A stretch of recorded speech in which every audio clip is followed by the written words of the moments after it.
Good evening, everyone. Good evening, everyone. I'm a pastor, so I need a little bit of feedback. Good evening, everyone. So happy to have everybody here on tonight. We are excited to be able to host this Stronger Together town hall meeting with NAACP. And what I wanted you to do is give yourself a round of applause for being here. Can you do that? And one of the things I've been telling people is that here in our great city, Altadena, Pasadena, that our secret weapon is unity. And so we are excited. I want to be the first to welcome you to this town hall, and I want to give a special thank you to our president of NAACP National, President Derek Johnson. Thank you for being here, sir, and to the whole team that's here tonight. With any further ado, I want to get this started right away. On behalf of our church, Victory Bible Church, we thank you all for being here. I want to present to you now President Derek Johnson. Please receive him as he comes. Good evening. When we seen the tragedy of the fire on the news, and I'm one of the people, I have not really watched news since the elections. Guess why? And I began to think about Hurricane Katrina.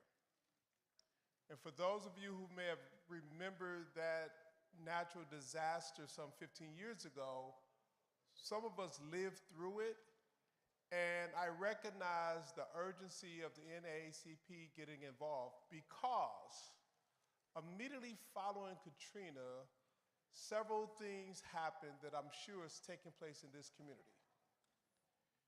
That the insurance company became more and more difficult to get in contact with. That people start showing up in the neighborhoods offering monies for your properties that you had never seen before. That there was a lot of information as it relates to FEMA that was inaccurate. That there was tons of people raising money for the community, and you look up, you say, well, I'm in the community, and I ain't seen a dime of the money being raised. Are you good here? Now, this one is off. That was a better one. Use them both. I have to use this one, too? Okay. That others came up who were overnight experts to begin to give advice. All of those things created a level of chaos. And I was on the Mississippi side of Hurricane Katrina, and it was 3 times worse in New Orleans. And in New Orleans, it became even worse because it was an issue of people who had to leave and they never came back, still to this day. And we decided as an organization we wanted to do all we can to support this community because of the generational wealth that was created through home ownership, your ability to withstand this moment and come out stronger than ever, and to ensure you understood what you were entitled to, whether it was from FEMA, your insurance company, or what was legally required for you to access entities that are accountable for causing the fire. And so we decided to partner with the law firm because we knew predatory lawyers would be coming to this community, seeking to charge 40% of whatever you got, and all kinds of the bad stuff. And so that's why the NAACP National Office, we're here to help with that recovery. Plus, the Image Awards show is filmed from here, and we could not come in next month doing a show celebrating it with all of what has taken place in this community. And so we are proud to partner with Singleton Schreiber. We are pleased that we will have staff on the ground working with FEMA so you know what you're entitled to. And we are prepared to fight both insurance companies and the bank if they try to foreclose prematurely. So that's why we are here as an organization. I'm the national president of the NAACP, and we are structured where we have a state and a local. And I want to welcome Rick Callender, who is the president of the California-Hawaii State Conference, who's also here to assist in this moment. Rick. All Thank you, President Johnson, and good evening. I wish I could be greeting you on behalf of the 57 branches of the California-Hawaii State Conference at a different time. I wish it wasn't, when there was so much sadness and sorrow from what has happened. I'm sincerely troubled by what I've seen, and I just want you to know that the California-Hawaii State Conference and the NAACP, we're going to do everything that we can legislatively with the State Assembly, with the State Senate, with the Governor's Office to ensure that we can get your homes rebuilt, we can do it quickly, and people can move back on the ground. That's a priority for us. I look out in the crowd and I see everybody that looks just like me. I'm going to tell you, we're not going to abandon communities of color. We're not going to abandon the African American community. We're going to stand there with you, and we're going to be fighting with you. I'm going to go ahead and introduce our new president. I'm going to tell you, it's a blessing to have this brother. I've had a chance to spend all day with him. But the president of the Pasadena branch, Brandon Lamar. Brandon.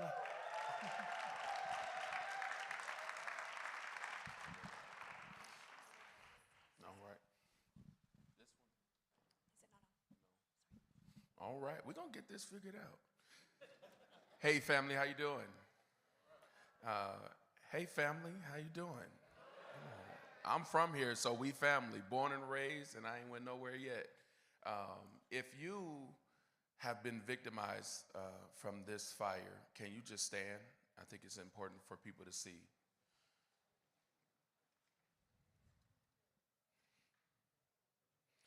If you're not standing, just look around you. These are just families that is in this room. We have a long haul ahead of us. And thank you guys, I have made a commitment to our city. I have made a commitment especially to African Americans and marginalized communities in our city, that we will do everything within our power to make sure that we have all the resources that we need to make sure you rebuild here in Pasadena. I've said this before this morning, I'm gonna say it again, Altadena is not for sale.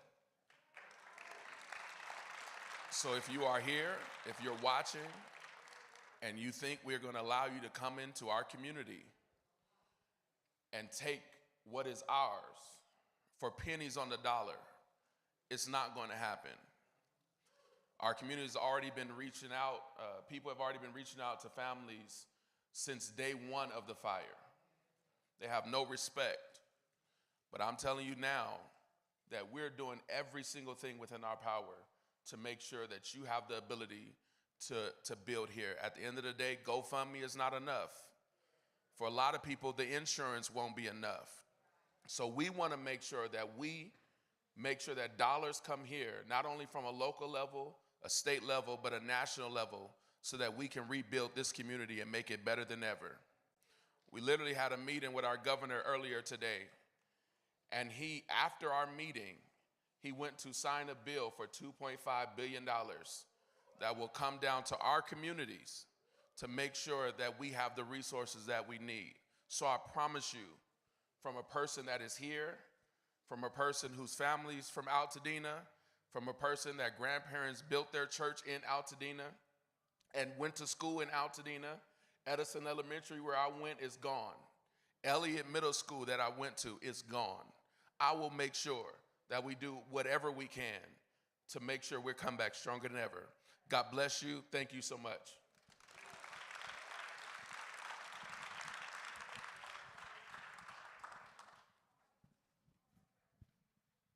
All right, good evening, everyone. Mike.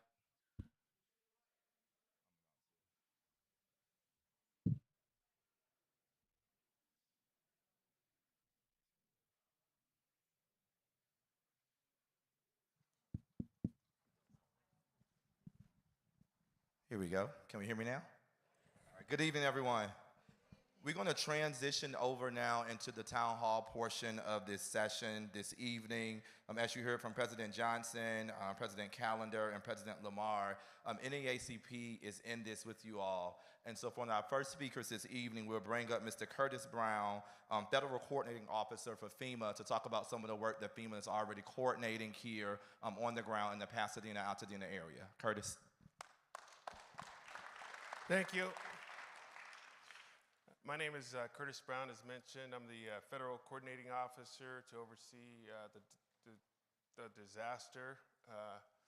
Deployed here January 9th, been here since, and I'll be here probably for the next 50 weeks.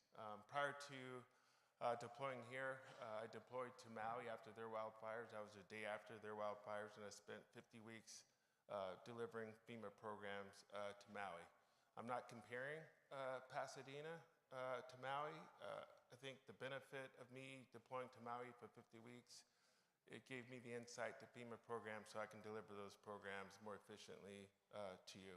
I have 26 years in the fire service. I retired in 2023 as the operations chief of CAL FIRE, so I've probably hiked every hill there is from the Oregon border to San Diego.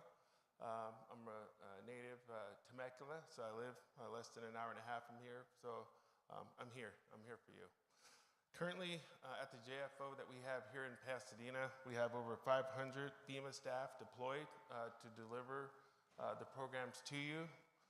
We have 6,000 agents at our call centers to answer your questions by calling 1-800-621-3362. I think most importantly to me, though, is we have disaster survivor assistance teams. And those are personnel that are designed to surge for events like this. So at a moment's notice, we can get up to 3 or 4 or more staff here to be able to meet you where you are, anytime, any place that's requested. And they'll be here tonight, I think in the room back there. They'll be here after the town hall to answer questions. And then they also have flyers with more of the information. I brought some notes with me because it's important for me, one, to get accurate information out to you, timely information out to you, and then provide you stats on some of the programs that we have, as well as the priorities that FEMA has in place now, which is first, delivering our individual assistance program to you because it's you have stable housing. And then also the second priority is removing the hazardous household materials from your properties so that we could then remove the debris, which leads to you getting permits and rebuilding. I encourage no one to leave.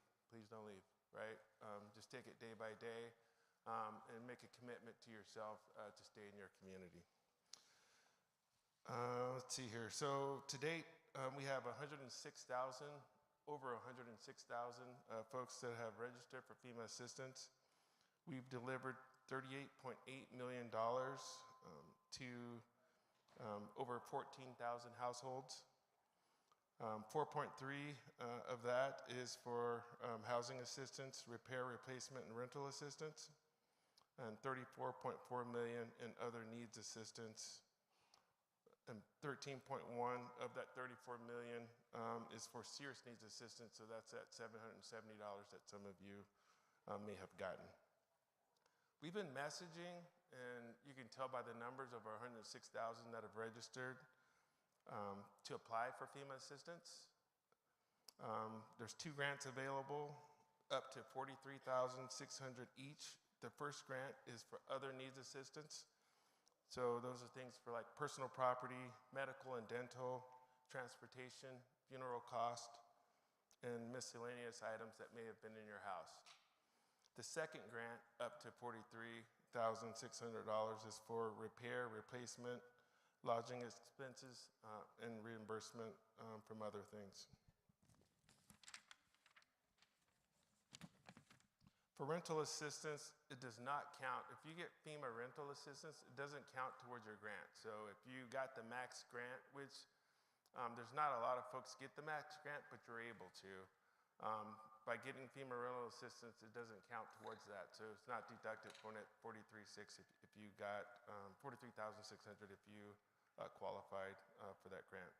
And the continued rental assistance is for up to 18 months given in 3 months increments. So that first check will be for 2 months. You come back to FEMA. If qualified, we'll give you a check for the next 3 months. And then that's up to 18 months. The state requested that FEMA activates its transitional sheltering program for displaced survivors. That program opened on January 14th. As of today, there's 1,678 households that have checked in to 146 hotels. That's 3,934 individuals. Majority of the occupied hotels are in LA County, followed by Orange County, San Bernardino, Ventura, and Kern County. FEMA's TSA program provides a temporary lodging to eligible survivors who are unable to return to their home due to the wildfires. Under this program, FEMA pays for the cost of room, taxes, and non-refundable pet fees directly to participating hotels. As I entered earlier, someone asked me about FEMA giving out vouchers for hotels. We don't give out vouchers for hotels. We contact you, offer that program to you, give you a number to check in at that hotel, and then that's how we lodge you there. So if there's a voucher that's given to you, most likely it's not from FEMA. Survivors are responsible for all other costs, including laundry, restaurant, room service, parking, telephone, and movie rentals. TSA may also be available for those who have with insurance for a limited time.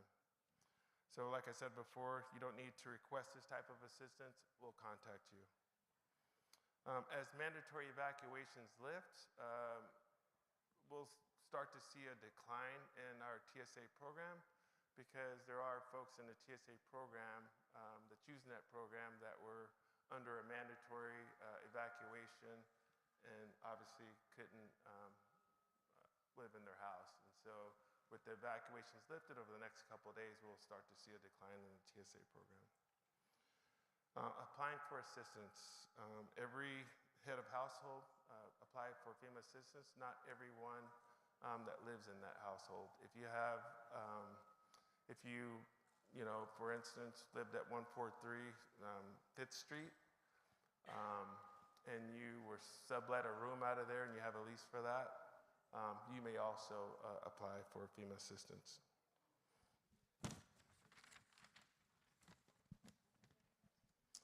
We know that the letters received by FEMA can be confusing. That's why we've taken your feedback and we've applied clear language to those letters within the last week. And so as the letters start coming out, you'll see there's much more clear language. Insurance, as we get this question a lot. If you were affected by the fires and have insurance, you should contact your homeowner's insurance first, right? Because your homeowner's insurance most likely have a line item there where they'll provide you funds for sheltering. And so we can't pay you money to shelter if your insurance company covers it for you. And so contact your insurance company first, utilize that money, then come back, register for FEMA after you contact your insurance company. When that money runs out, come back to FEMA and we'll be able to provide you assistance. Rumors and fraud. There's been a lot of rumors and scams after the disaster. If it sounds too good to be true, it probably is.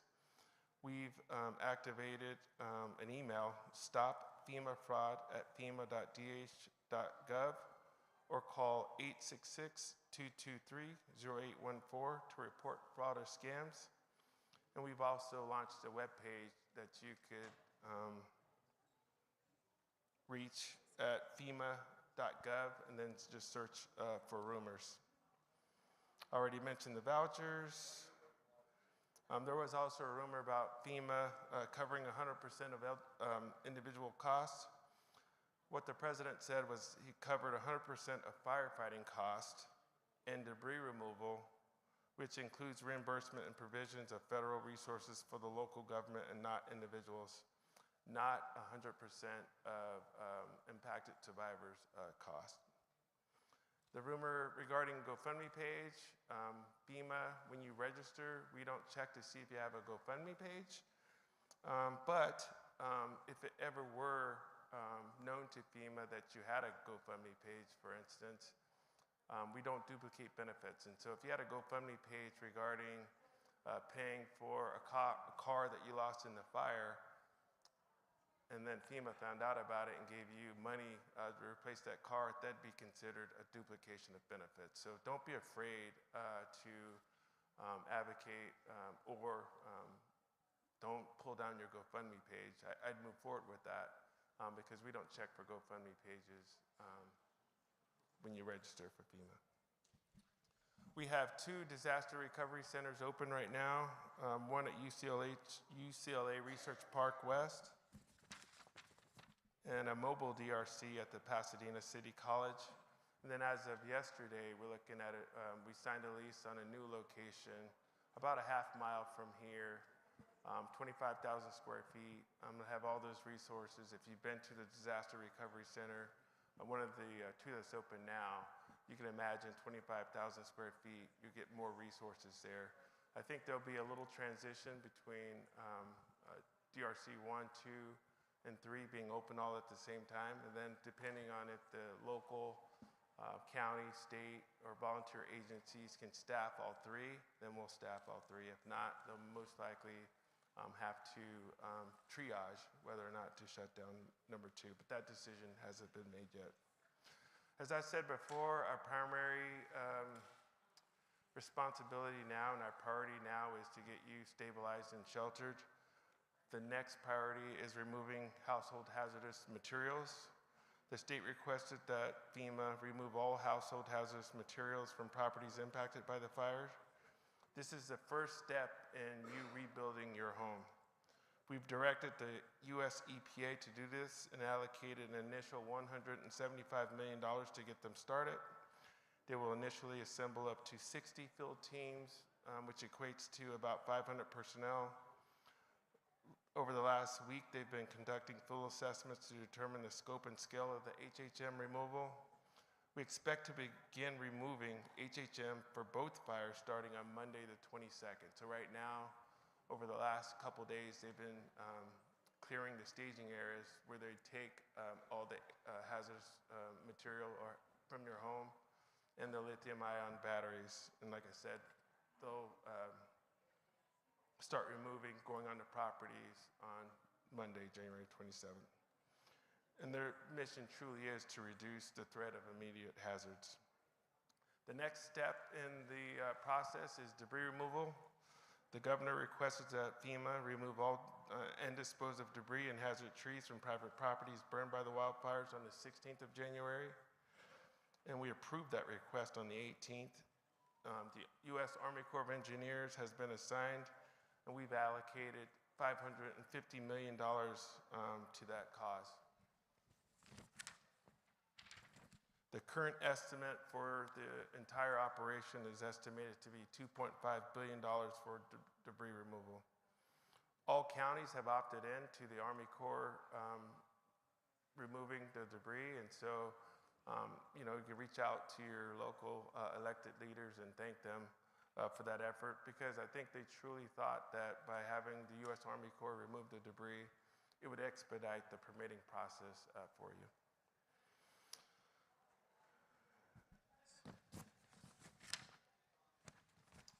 Okay, that's all I have. But in closing, thank you guys for having FEMA here, delivering factual information to you. Like I said earlier, it's important for me to be able to have staff here answer your questions.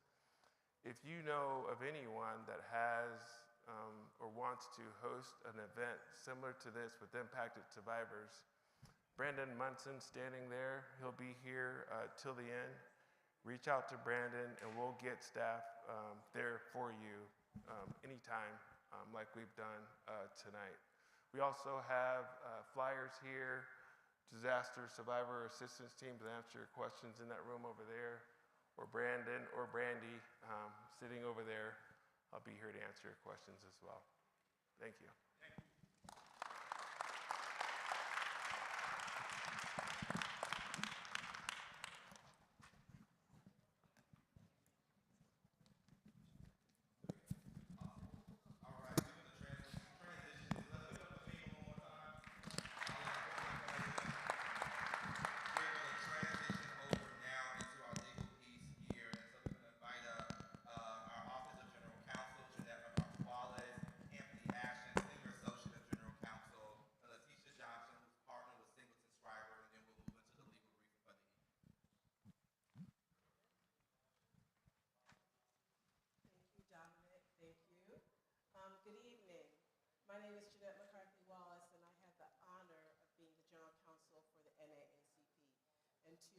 immediate right is my colleague, Anthony Ashton, who is the Senior General Counsel for the NAACP, and in addition to Aubrey Connor, Vice President Aubrey Connor, we constitute the legal team for the Eaton Fire.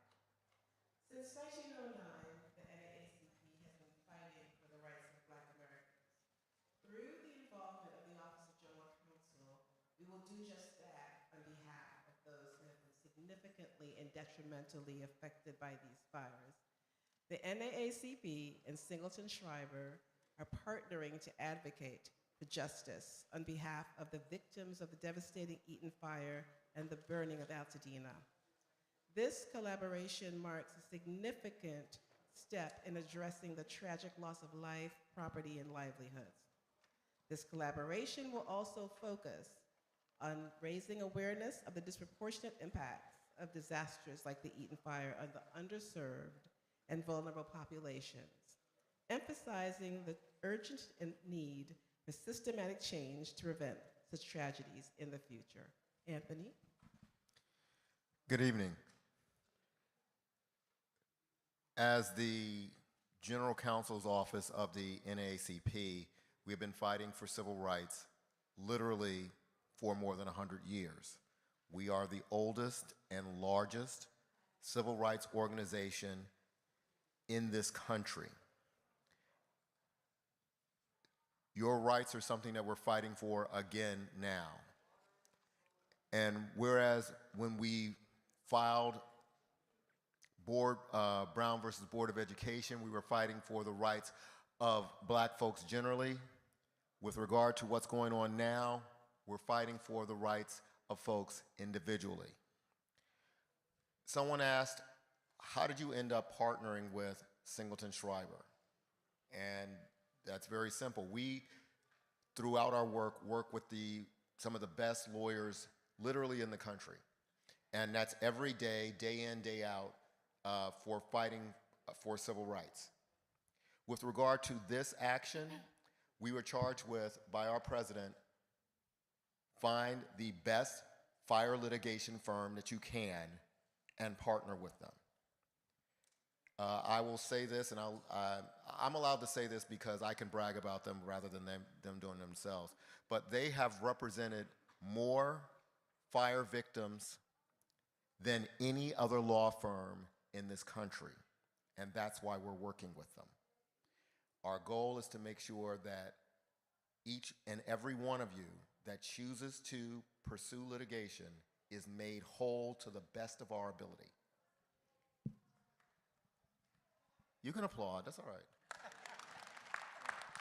We'd like to introduce Letitia Johnson of Singleton Schreiber. Mr. Johnson. Thank you. My name is Letitia Johnson, and I am a partner at Singleton Schreiber. I run our Mississippi office and am in charge of expanding the Southeast region. I've been with Singleton Schreiber for about a year, and I remember when I first sat down with them and we talked about the values of the firm and, you know, what they stood for. And I remember thinking, okay, we'll see. I can honestly tell you I am so proud to be a member of Singleton Schreiber, as proud as I am to be a member of the NAACP, because they do put clients first, because they do put their values first, and they understand that you can do well and do good at the same time. Our managing partner, Jill Singleton, who I think is overall just a good human being, has represented thousands of property owners in suits against utility companies. And so I know you're here to hear him, so Jerry.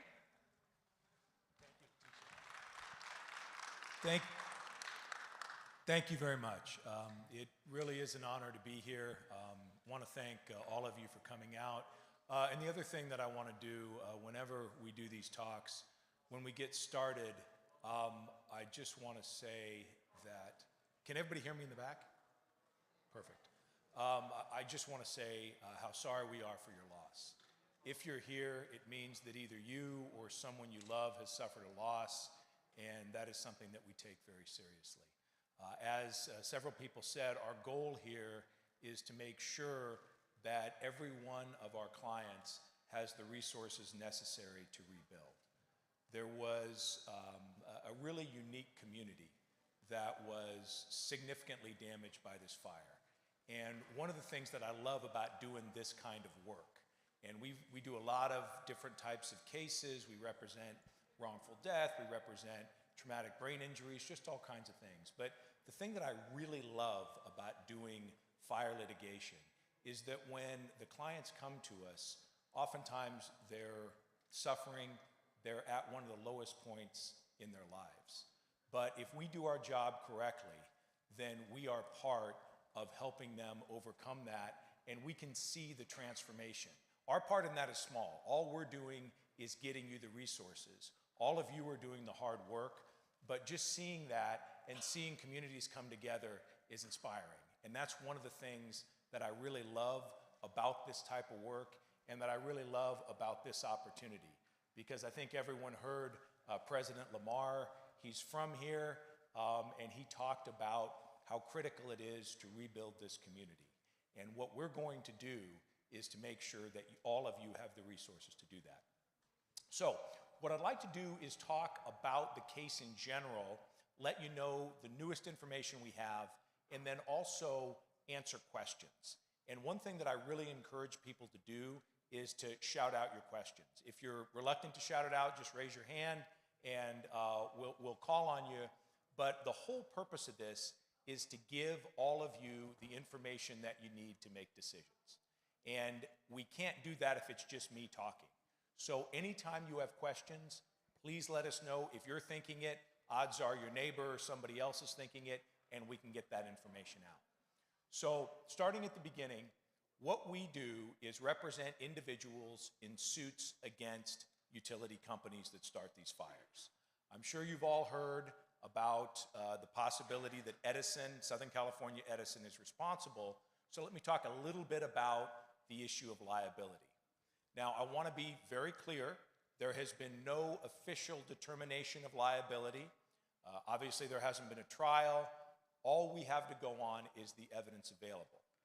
So what we do is we look at these cases, and we look at a lot of different fires. For example, late last year, there were 2 significant fires in the Los Angeles and Ventura County areas that we looked at, and we determined that they were not caused by utility company, so we didn't go forward on them. We are only interested in going forward in these cases if it appears that there is a viable defendant, because otherwise we can't deliver what you need, and it would be pointless for us to go in and waste your time.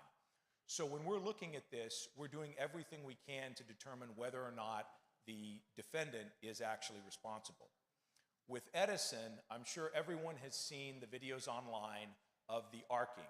And what that shows is arcing coming from the lines and going down, looks like it hits something, and then hitting the ground. Now, that's obviously very strong evidence, but in this day and age, it's certainly possible to create, through AI, all kinds of images that look real but aren't. So the first thing we want to do is inspect the actual scene and see whether or not the evidence is consistent with what we're seeing in the videos. Took a little while, but this past weekend, our experts were able to go to the scene and investigate and inspect it.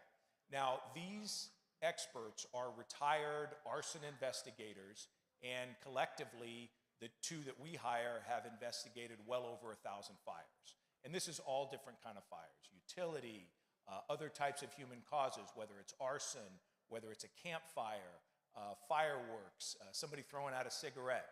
You name it, we've seen it. And they've seen it and they've investigated it. And so when you're looking at this, you're trying to do 2 things. Number 1, you want to rule out natural causes, and that we can do. There were no lightning events. There was nothing like that.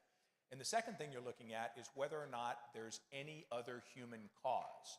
So one of the most common would be something like an individual starting a campfire. And unfortunately, in our community, there is a significant homeless and unhoused population, and there are often encampments in certain areas. And one of the narratives that Edison has pushed. In fact, we received a letter from them this morning talking about a homeless encampment near the start of the fire, is that this is actually caused by a homeless encampment. I don't know if some folks remember several years ago there was a skirball fire near the Getty Museum. That, in fact, was actually caused by a homeless encampment. So that's something that we take seriously, and we want to look at it, and we want to determine whether or not that is a plausible theory. Our investigators went, and they determined that there was no evidence of any type of an encampment within several hundred yards. The one that Edison is talking about is at least 300 yards away, and it actually appears that it could be a little bit farther. But there's no indication of any kind that any fire was started there and then burned over towards the tower. And if that would have occurred, if, for example, because certainly fire travels, we know that, so it would be possible for there to be a fire that spread. Now, that would not be consistent with what we've seen, because in the different footage that we've seen, there's an arcing event that comes from the line down to the ground. And something that starts down the hill and burns up is going to be very different. So we had our doubts, but when they went and inspected, they found absolutely no evidence to suggest that, number one, there was a fire, and number two, there was a fire that spread and moved 300 yards up the hill. So they ruled that out. They also ruled out other causes that are common, such as fireworks, things of that nature. The other thing that's very critical is that the arcing event that all of us have seen would have resulted in some specific damage to the tower. And when they inspected the tower, they found markings that were consistent with arcing, and that just means the fire coming down and hitting it, on the tower. So you have, and I'm just summarizing the evidence for everyone, you have no natural occurring event like lightning. You have no indication of any human-caused event like a campfire, like fireworks, like a cigarette, anything like that. You have video, and not just one, but multiple, plus we have different witnesses who saw it and are all saying the same thing. And that shows fire coming from the actual line down and appearing to hit the tower. Then the inspection shows markings on the tower that are consistent with that event. So when you put all that together, what our inspectors told me is, look, this was either Edison's lines or it's a cause we've never seen before. So that's where we are right now, and we are pretty confident that Edison started it. Now, obviously, that's just our belief. Edison is denying it, as they have every right to do, and the process will go forward. So let me talk a little bit about that. We have filed 2 suits thus far. I'm sure you've seen a number of other attorneys have filed suits. And all of those suits are going to be consolidated together for pretrial purposes. The way that the process works is that while each of these suits is individual, hold it up higher? Good. Sorry, I didn't want to be too loud. While all of these suits are individual, there is it's either coordination or consolidation, depending upon a number of factors. In this case, it'll be consolidation. But everything is consolidated in front of a single judge. And that judge will handle all of the pretrial matters. Now, the good thing about this case is that because it is in Los Angeles, the fire occurred in Los Angeles, and Southern California Edison is based in Los Angeles, it will be consolidated. That means that the process of bringing everything together in front of a single judge will be quicker, which will be very good for all of us, because Edison is not going to pay until they're forced to. And that's one question we get, which is, why is it necessary to bring these actions so quickly? Why not wait? The answer is simple. It's twofold. Number one, you want to be able to make sure that there is no destruction of evidence. Not suggesting that Edison would, but there is a TRO, temporary restraining order, that is now in place that prevents that from happening. So now we don't have to worry about that. Number two, we want to get this process started as quickly as possible, because in the cases we've handled, and we've handled a couple dozen of these large cases, including 5 different ones in LA County dealing with Edison, they only pay when they have to. It's not like once suits are filed, they say, okay, let's sit down and let's make these payments. What they are going to do is to drag this out as long as possible. And that's understandable. That's what defendants do, and that's the way our system works. What our job is to push it along so that we can get these cases resolved for you more quickly. So what we do is we try and get a trial date as quickly as possible. Now, most of these cases do not go to trial, but the key thing about the trial date is it forces the defendant, in this case Edison, to make a decision. Do they want to go to trial, or do they want to start fairly resolving these cases? And what's happened in every other case we've had with Edison, whether it's the Thomas Fire in 2017, the Woolsey Fire in 2018, Bobcat Fire in 2020, or the Fairview Fire in 2022, every single one of those, they initially denied responsibility, case was filed, you went through the discovery process where we were able to prove that they were responsible, we got a trial date, and then at that point, they decided they wanted to resolve these cases. And so that's the way the process works. Now, here, because there are going to be so many plaintiffs, I'm sure everyone's seen the number of structures destroyed, and the structures are a little bit, I'm not going to say off because they're certainly accurate, but when they count structures, they would count a home and a detached garage as being two structures, which certainly they are, but that's obviously one family. And so when you see the number, and I think the number now is close to 8,000 structures that are destroyed, that doesn't mean that 8,000 homes were destroyed. The actual number is going to be a little lower. That said, there are going to be, in all likelihood, 5,000 to 6,000 single-family residences that are destroyed. There are going to be multi-unit residences, apartment buildings, things like that, and then there are commercial structures. So this is going to be a very, very large case. I would anticipate 12, maybe 14,000 separate actions that are going to be brought.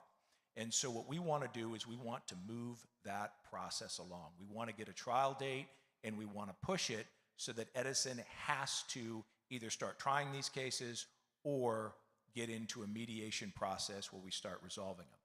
So let's talk a little bit about how that works, who can sue, and what is recoverable. One of the questions that we get most often is who can sue? For example, is it only a person that owns a home? If you're a renter, is it only the person whose name's on the lease? One very common one is, well, I was renting a room in a friend's house, or I was living with parents or other relatives. I'm not on the lease, I'm not on the deed. Do I have the right to bring a suit? And the answer is absolutely. If you suffered a loss as a result of this fire, then you can bring a suit. So if you were someone who was, for example, an adult child living at home, if you were someone who has a nuclear family and you were taking care of a parent or grandparent, absolutely, both that nuclear family and the parent or grandparent can bring a case as well. Bottom line is, if you suffered a loss, you can bring a claim. And it's not just if you suffered the actual destruction of your home. The soot and ash claims, and those are for people who had to evacuate and then their home was damaged by soot and ash, are also very significant. Now, it's not a contest, so I'm certainly not saying that those are as significant as home losses, but there are some things to really keep in mind when you're talking about soot and ash claims. Number one, this is not campfire smoke. This is not, trees burning. This is not wood that you would buy and put in your fireplace. These are toxic heavy metals that are in this smoke. And the reason for that is there are numerous reasons. One is that anytime you have older buildings, they have asbestos. When that burns, the asbestos gets up into the air, and we all know how damaging asbestos is. There are cars that burn, so you have aluminum. There are lithium batteries that burn. There are all different kinds of things that burn. You have lead, you have arsenic, you name it, it's in this. And the more we learn about this smoke, the more toxic we realize that it is. So again, I'm not saying that if you have smoke damage to your home, you can't go back. That's not the case at all. However, it's important to realize that this can be significant, and it can be particularly significant for people who have respiratory issues, autoimmune issues, or anything like that. One of the most common things that we face are elderly folks who have COPD or other types of issues. And I can't tell you the number of people I've represented who prior to the fire had COPD, but it was largely manageable. They might be, on a tank for part of the day. After the fire, because of the smoke exposure that they had, they went to having to use oxygen full time. That is a very common thing. People with asthma, particularly children, older people, it can be very significant. So the advice that I would give to everyone is, if you have any type of smoke damage in your home, you want to make sure that the home is evaluated, and if you are particularly close to the fire, or if you're someone or your family member is someone who has respiratory issues, who has autoimmune, who has asthma, who has anything like that, it's important to have an industrial hygienist come in and check and make sure that it's safe. This is something that is very common. We can certainly refer you to people, but you want to make sure that you have that test done to make sure that you and your family are safe. So that's kind of an answer as to who can sue. Again, the answer is anyone who was affected by the fire. Yes, ma'am.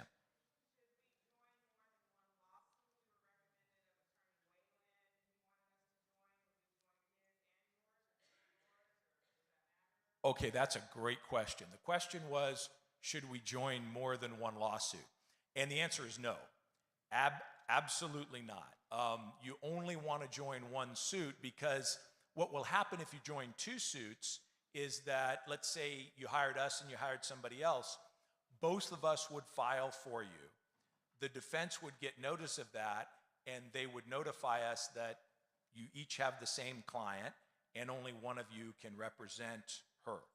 So when that happens, we contact the other attorney, and then both of us would contact the client, and the client would make a selection as to who they wanted to represent them. So it's a great question, and people do that, and I can understand why, but it's important to only hire one attorney. Looks like we have a question here. Question is, how many cases have we litigated against utility companies in fire cases? A couple dozen. I don't have the exact amount. They are on our website. We go through and do every one. Quick overview, the first one we did was in 2007 in San Diego. There were 3 major fires, and we've been doing them all over California. We're very involved in Maui, Oregon, Washington, Texas, New Mexico, Colorado. We do this all over the country.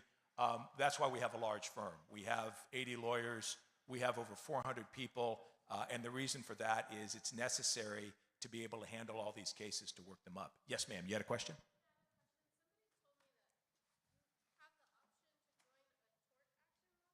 Mm-hmm.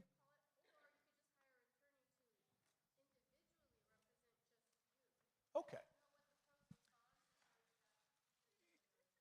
Absolutely. So really good question. The question was individual representation versus more of a class action model. Is that what you were talking about? Okay. So that's a great question, and that's an important thing to look at. In California, class actions are not often used for fires. Some firms tried to use them about 15 years ago. We were opposed to them, and a lot of us were successful in defeating them. Let me give everyone the reasons why I think individual cases are better for this type of litigation than class actions. So class actions are very important, and they're very effective for the types of cases that they were intended to address. With a class action, you need to have 3 things. You need to have similarity of damages, meaning that the damages for every one of the class members are substantially similar. Don't have to be identical, but have to be very similar. you have to have a large number of claims, and then the damages have to be small enough that it would not be economically feasible to hire an attorney to address them. So the example I give is the Volkswagen emissions cases. I don't know if everybody remembers, but about 5-6 years ago, Volkswagen got caught falsifying the emissions on certain of their vehicles. And because of that, cars that people thought were worth X were actually worth X minus up to about $10,000, depending upon a number of factors. The year, the mileage, that kind of thing. But that's the kind of action that is readily ascertainable in terms of a class action, because what you do is you look at the number of cars sold, and there would have been, say, 1 million Jettas sold. You look at that and you say, okay, if you had a Jetta from 2017 that had 20,000 miles on it, the Blue Book says $20,000, but it's actually now worth 16 because it's not as efficient as they represented it. So you can do the math, you can multiply it, and you can come up with what the appropriate numbers are, and that's exactly what they did. And so they settled those on behalf of several million people for about $2 billion, and everybody got a small amount. And that made perfect sense. That is a good way to handle those kinds of cases. However, it doesn't work in fires because the damages are not substantially similar. You could have soot and ash. You could have renters. Go ahead, ma'am.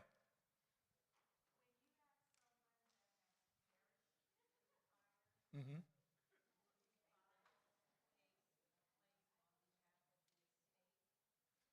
Yes, so the question was, when you have someone who has tragically died in the fire, would you file a claim on behalf of the estate? The answer is yes. You file a claim on behalf of the estate, and you can also bring separate claims for all of the heirs. And different heirs have different rights depending upon how closely related they were to the individual. So, yes, sir.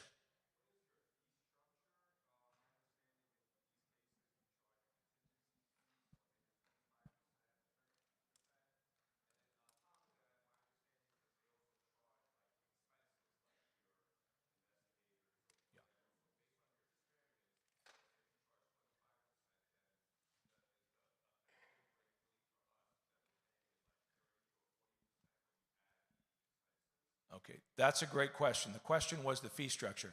Let me just finish answering this question and we'll come right back to it. So what we were talking about before was the difference between a class action and an individual mass action case. And with the fires, because there are so many different types of cases, smoke and soot, renter loss, homeowners, all of these kinds of things, you can't just lump them all together, come up with a big number, and then distribute it.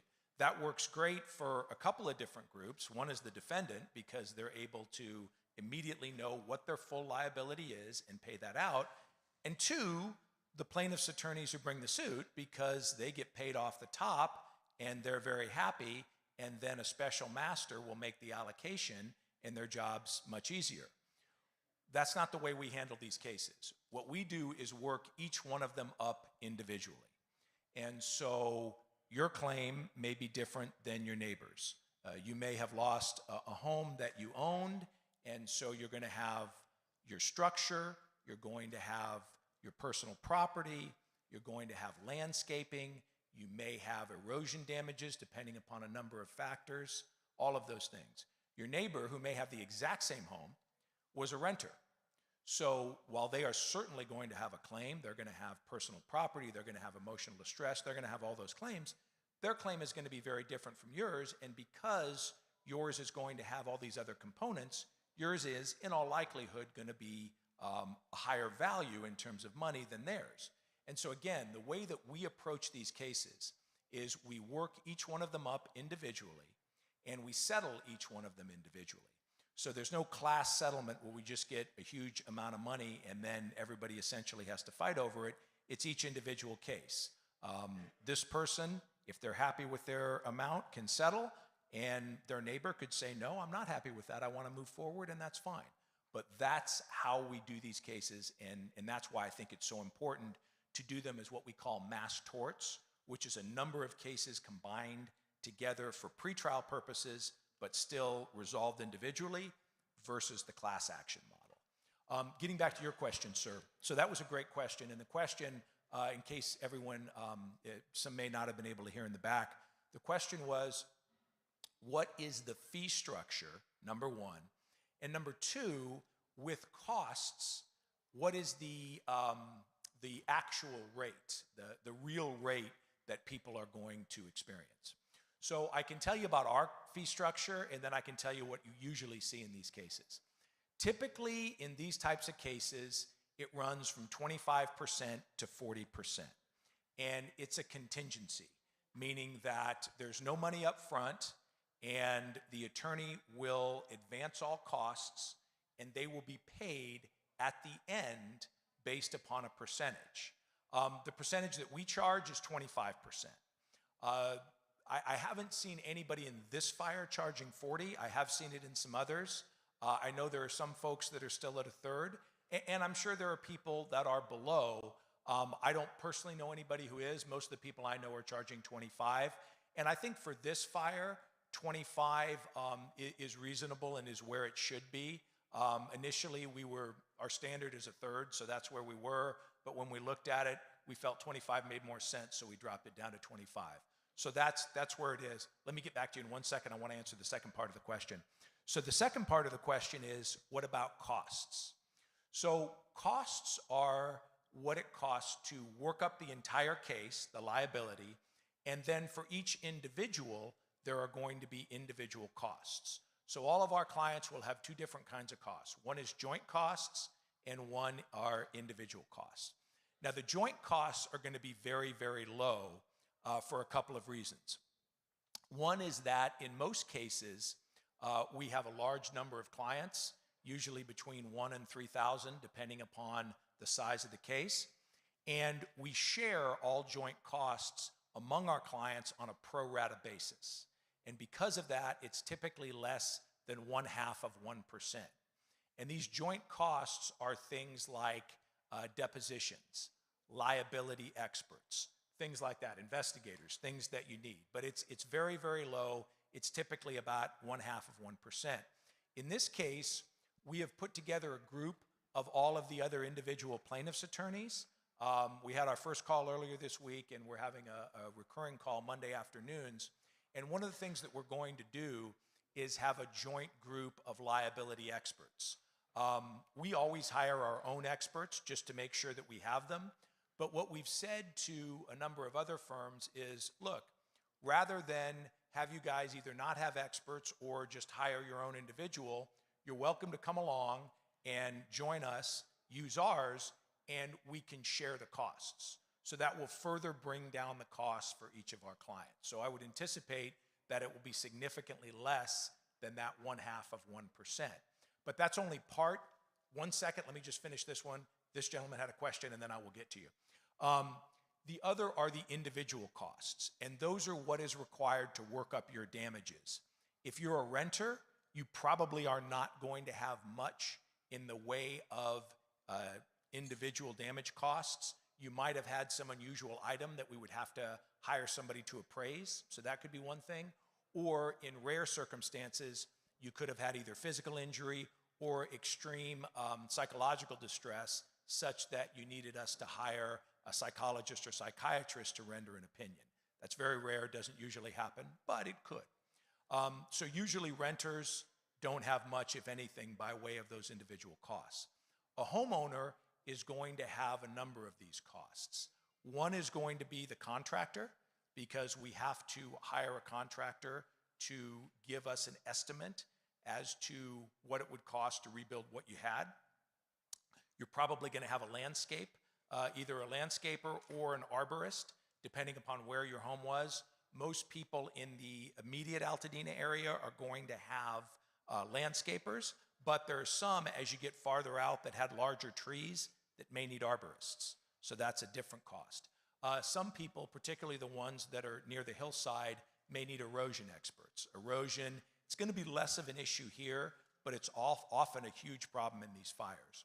So what we do is we hire those experts, and we do get a discount because we give them so much business. But those are costs that we advance, and then we recover out of the end.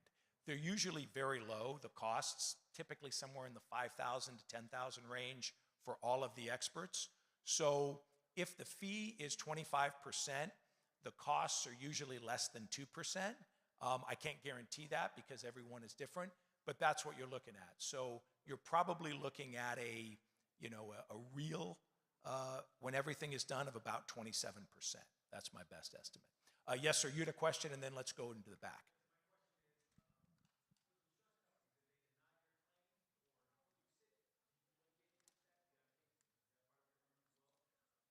Okay, so the question was, if an insurance company denies your claim or doesn't pay you in full, is that something we handle? So fortunately enough, we have an insurance expert here who's going to speak after me who can talk about it. We do, as part of our firm, a limited amount of those cases, but we felt that in this case, the best way forward would be to hire an expert. Not hire, but to refer the cases to an insurance expert. So Greg is going to talk once I'm done about that, and he can let everybody know what services are available for people who believe that their insurance company did not treat them fairly. One thing I do want to address, and I misspoke at the last town hall, and Mr. Dickens fortunately let me know what the actual cost was, but I had quoted for public adjusters between 10 and 20%, just because that's what I'd seen in other fires.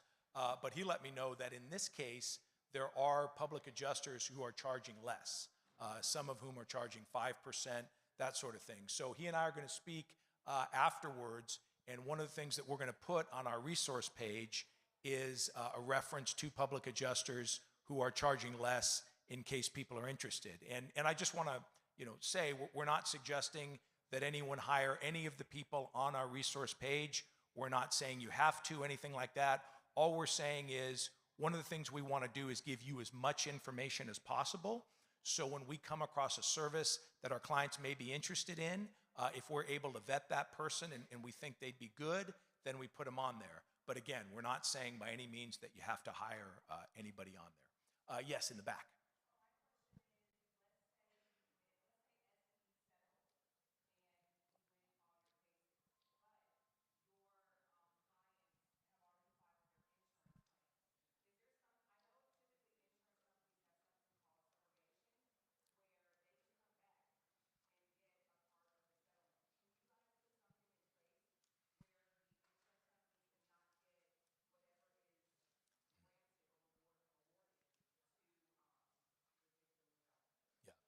So that's a great question. And the question was about insurance companies and subrogation. So that's a perfect segue into talking about how that works and how it will work in this particular case. So, yes, ma'am.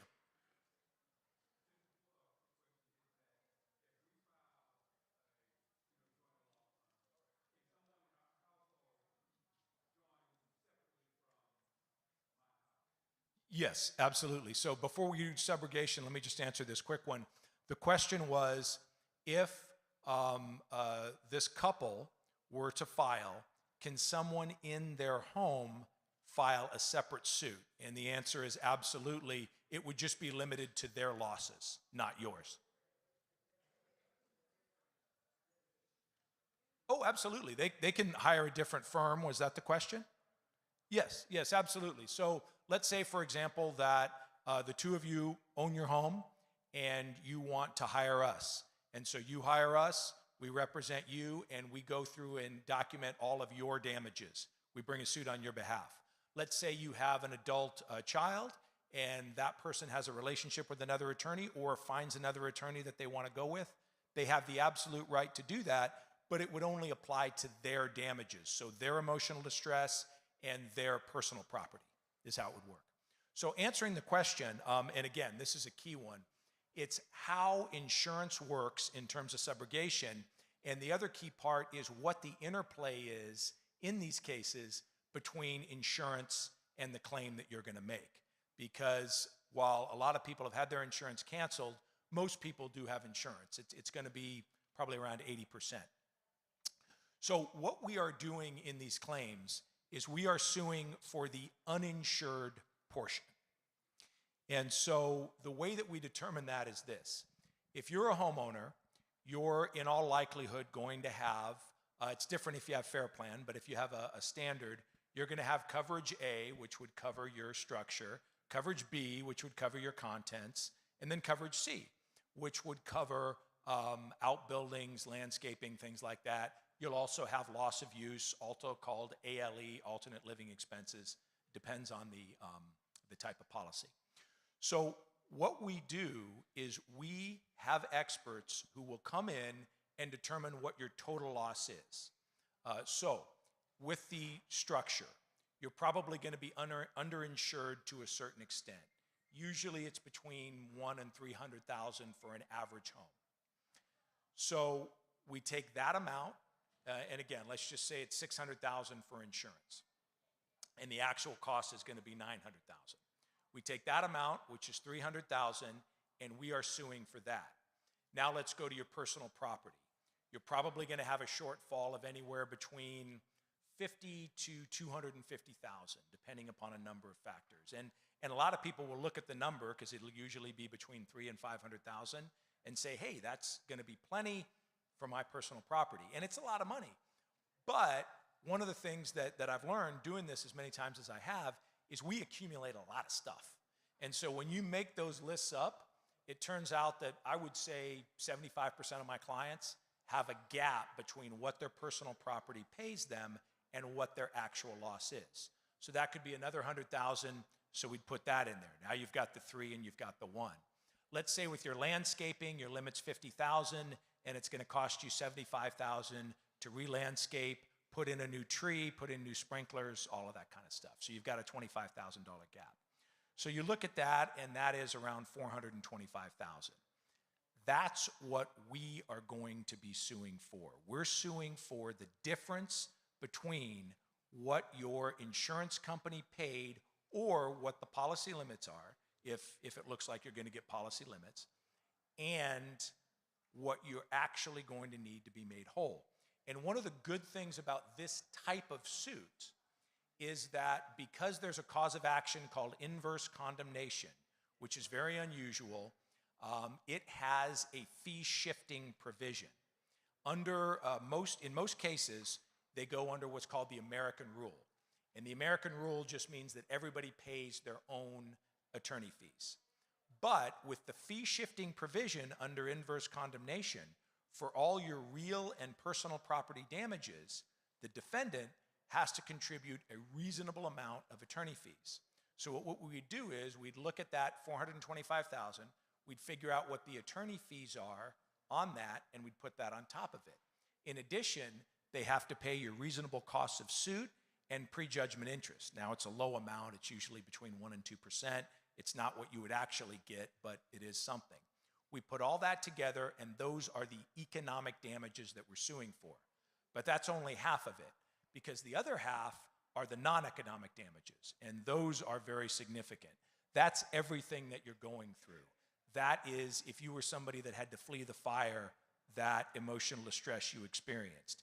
That is losing your home, losing the place that, if it's a family home, a place you used to go to when you were a child. That is losing the cherished possessions, the things that you can never get back, the pictures of deceased relatives. An example I give, hang on just one second, let me finish this and then I'll come over. One example I give is in my office, I have a picture of my grandmother, and we were very close. I was her first grandson, and she lived near me, and she lived to be 99, so we spent a lot of time together. And if I were to lose my office, I mean, that's really the only thing that I would really want out of it. Everything else can be replaced except for that picture.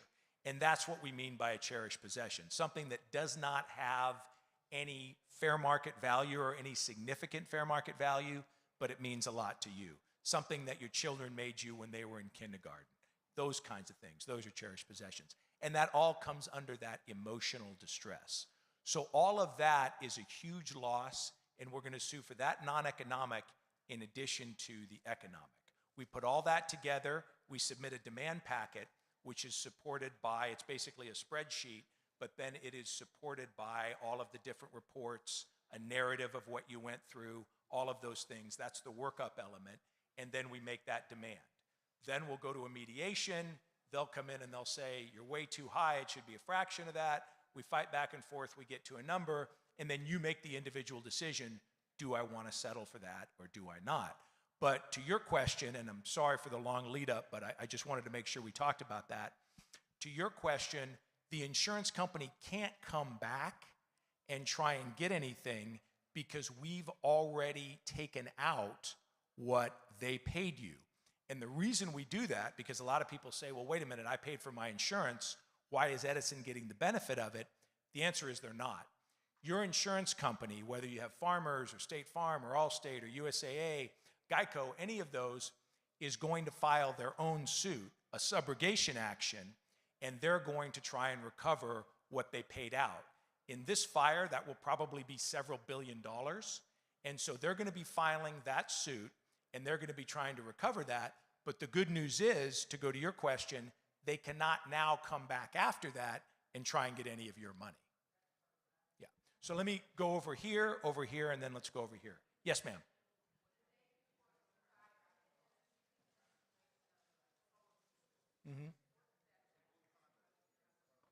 Great question.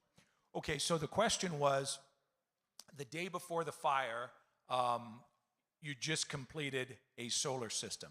So you're obviously entitled to recover for all the value of that solar system. No question at all.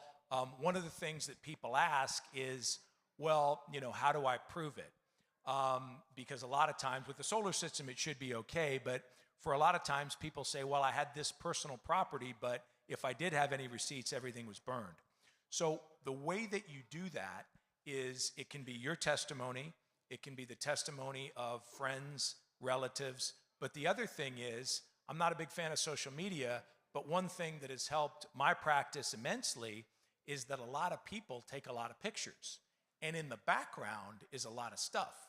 So if you're somebody who uses social media, or if you're like me and you have kids that are always on social media, you can look at those pictures and you can see a lot of things in the background, and it'll show what the inside of your home looked like.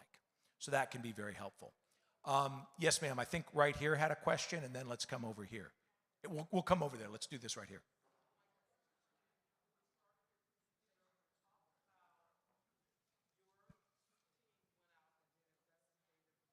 Mm-hmm.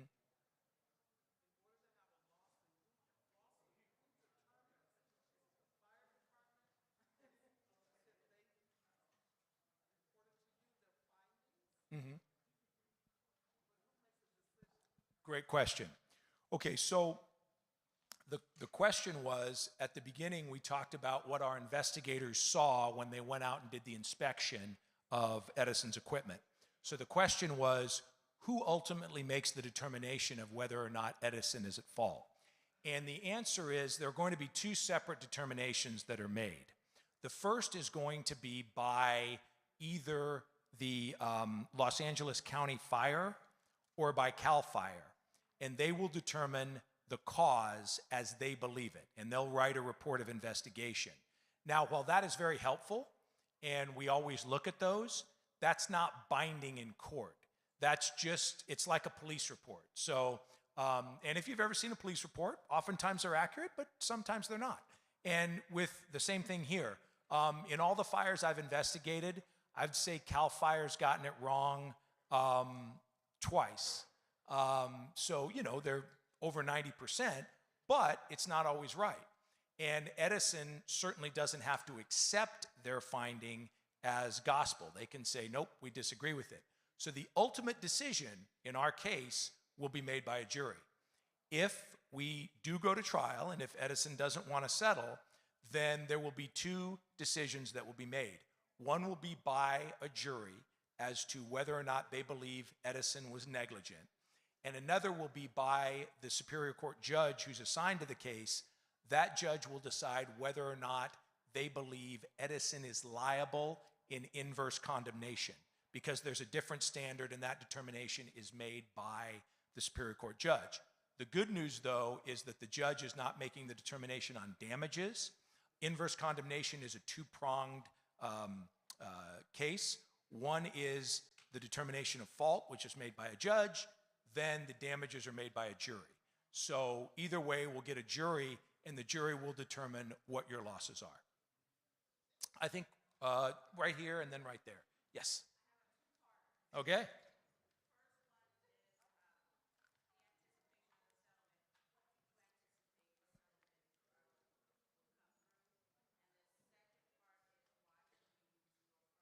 Okay, so two good questions, and I want to make sure I got the first part correct. The question was, when do we anticipate a settlement? Yeah. And then the second part is, why should you choose us? Okay, so the answer to the first question is, there's no way of knowing for sure. I can tell you what typically happens, and then we can talk about how we think it's going to happen here. So usually you're looking at 18 to 24 months before settlements begin. And the reason for that is that when you file a lawsuit, the defendant is trying to delay it out. And so the determination, the most important decision that the judge can make is when he or she sets that trial date. Because the trial date really provides a point that a decision has to be made. And so that's why we push so hard to get those trial dates early. I think here, given the fact that this is a case that has an incredible amount of media attention, and it's very important to a lot of people, that the judge is going to move more quickly. I am optimistic that there will be an earlier trial date, and so I think we may get settlements in this case a little bit earlier. This is optimistic, but I'm trying to push for 12 to 18 months.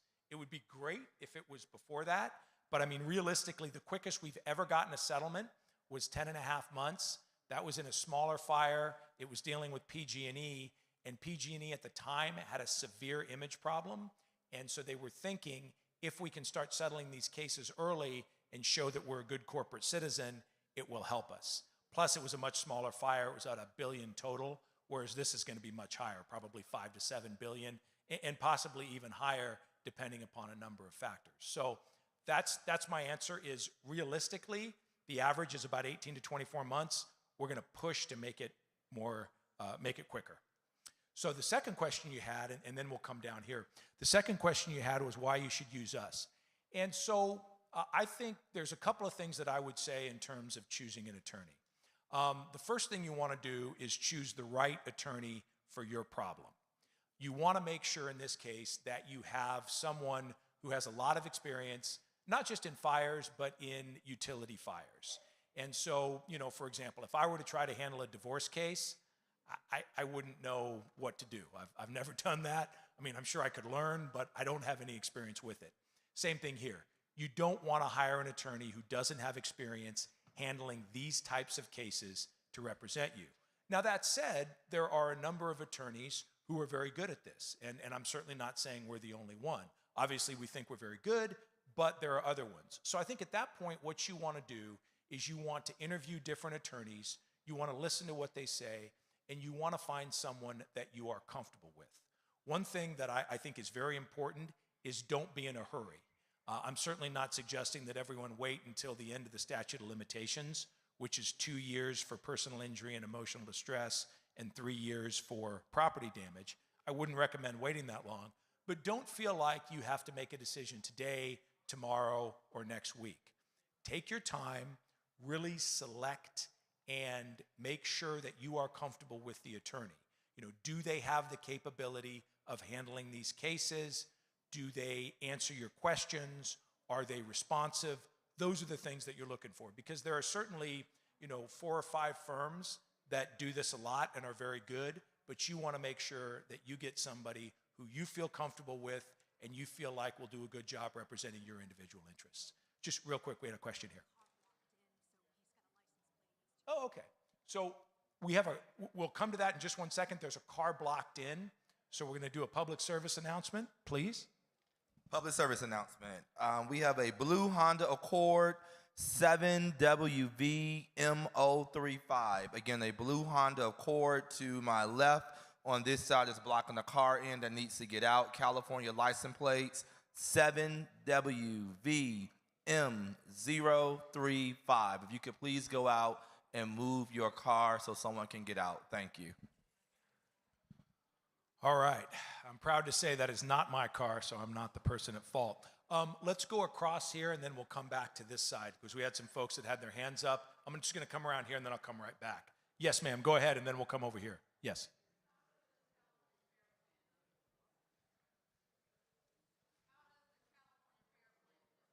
Yes. Okay, great question.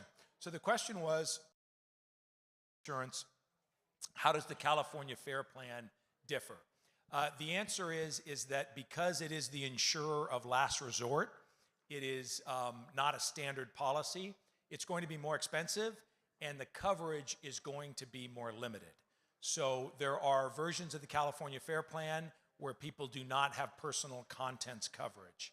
There are versions where people do not have coverage for alternate living expenses. It really depends on your current policy, but if you got an average policy from State Farm, any of the major insurers, I can tell you what to expect. With Fair Plan, it's very individual, and unfortunately, you end up paying more for it, and that's just because of the nature of it.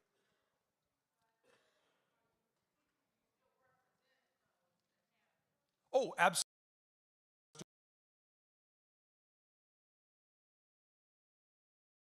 All different kinds of insurance and no insurance. We always have a significant number of folks who unfortunately are uninsured, and that's for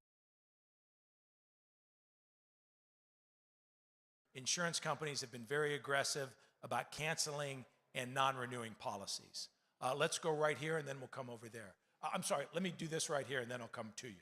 Go ahead. Yes, ma'am.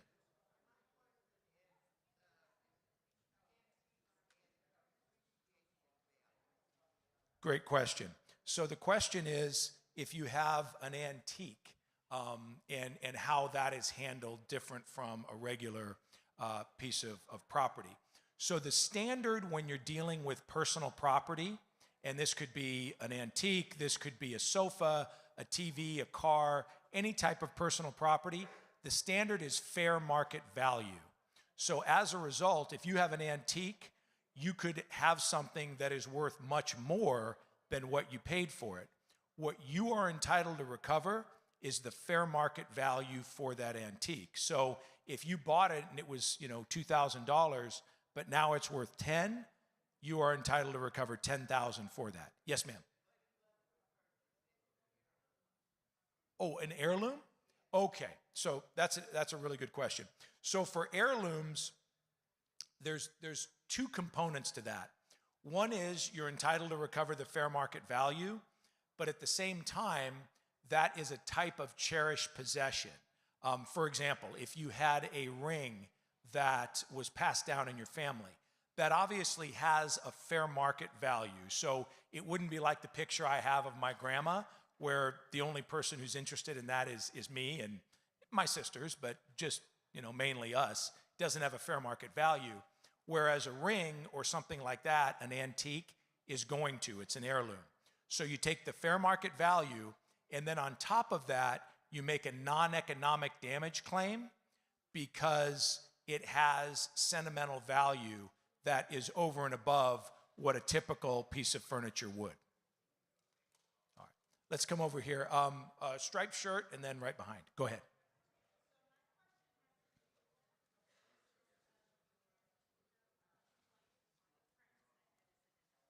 Mm-hmm.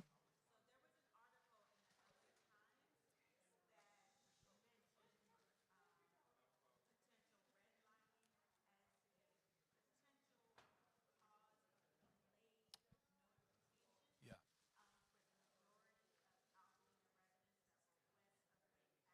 Mm-hmm.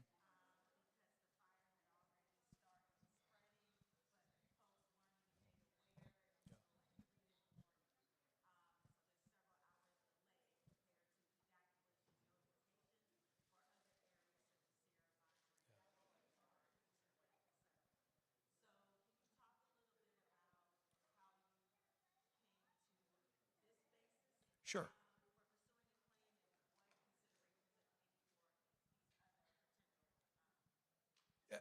Absolutely, that's a great question. So one of the things about this fire that was so tragic, and I'm sure everyone's read the articles. I know it was in the New York Times, LA Times, and I think there's also been some news coverage on it. But as most folks know, there was a problem with notifying people who were west of Lake. And I actually drove up Lake today and looked at both sides, and you can certainly see the damage. So the issue is whether or not there's an additional source of liability. So let me answer it this way. The first liability and the entity that is liable no matter what is Edison. Edison started the fire, and so whether or not there was an issue in terms of notifying people, Edison is still 100% responsible.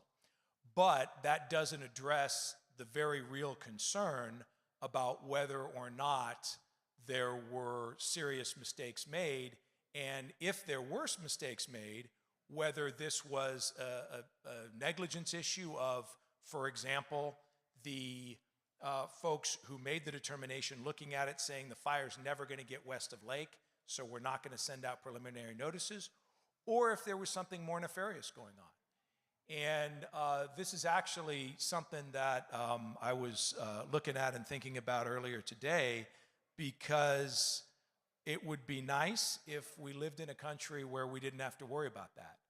But that is not the case. And certainly historically, there have been incredible amounts of systemic racism where it's possible to look at this and say, I wonder if this was deliberate.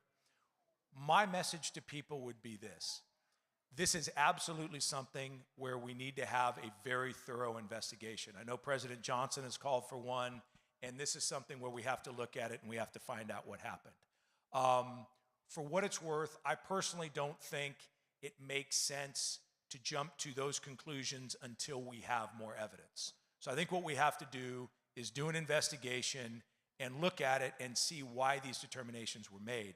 One thing I can say, and this is having handled a lot of these fires, this is unfortunately not the first time where there were breakdowns in the warning system, and those breakdowns had fatal consequences. In the Tubbs fire in Santa Rosa, which is a predominantly white, very upper middle class community, there was a complete failure. I mean, it was catastrophic, and they did not let people know. As a result, over 20 people died. And there's no doubt in my mind that was negligence. That wasn't a situation where they wanted those people to die or any other nefarious thing. They just made a mistake. In Maui, there was a severe failure to notify people, and you had people, white, every ethnicity you can imagine died in the Lahaina fire. There were 102 people that were killed, and frankly, I think there were more, but because of the nature of the damages, there are still people that are unaccounted for that I don't think we'll ever find because of just how horrific that was. So while it is a serious issue, while we need to look at it, and while we certainly live, unfortunately, in a place that has systemic racism, we can't jump to that conclusion now. We need to look at it, and it needs to be something that we figure out as we move forward. So I hope that answered the question. Absolutely. Let's go here, and then we'll come back around. I know there's a bunch of folks on this side that have questions. You're next, I promise. Go ahead.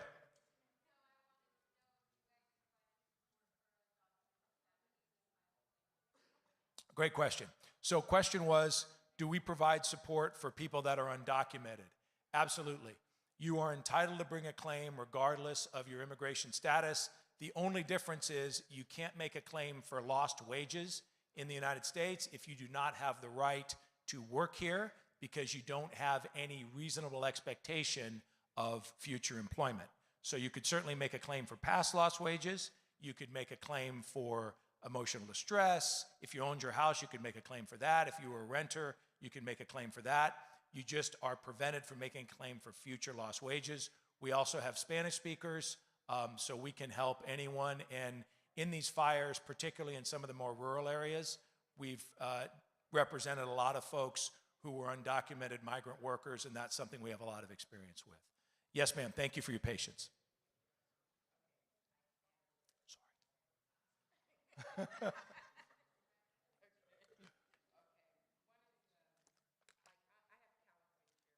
Mm-hmm.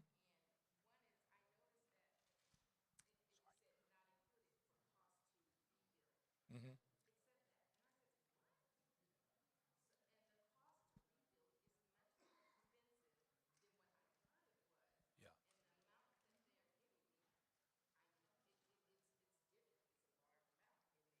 Yeah.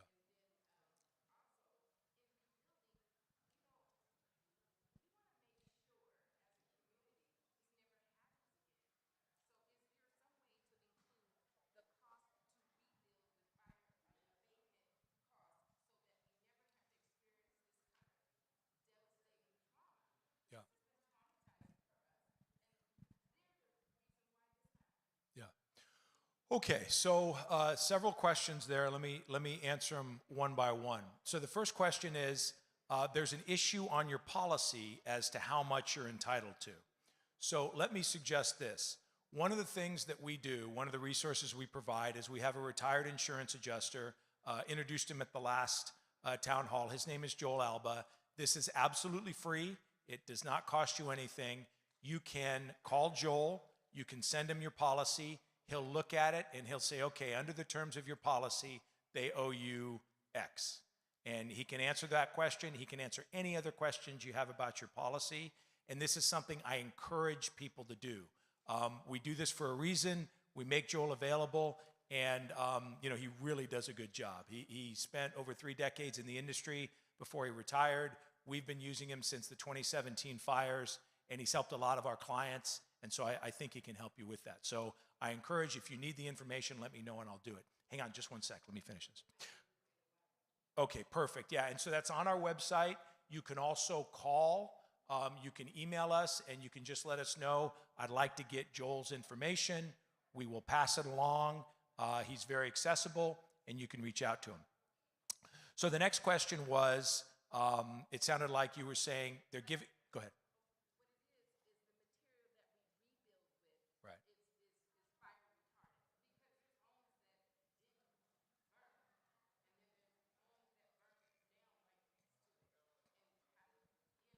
Yeah.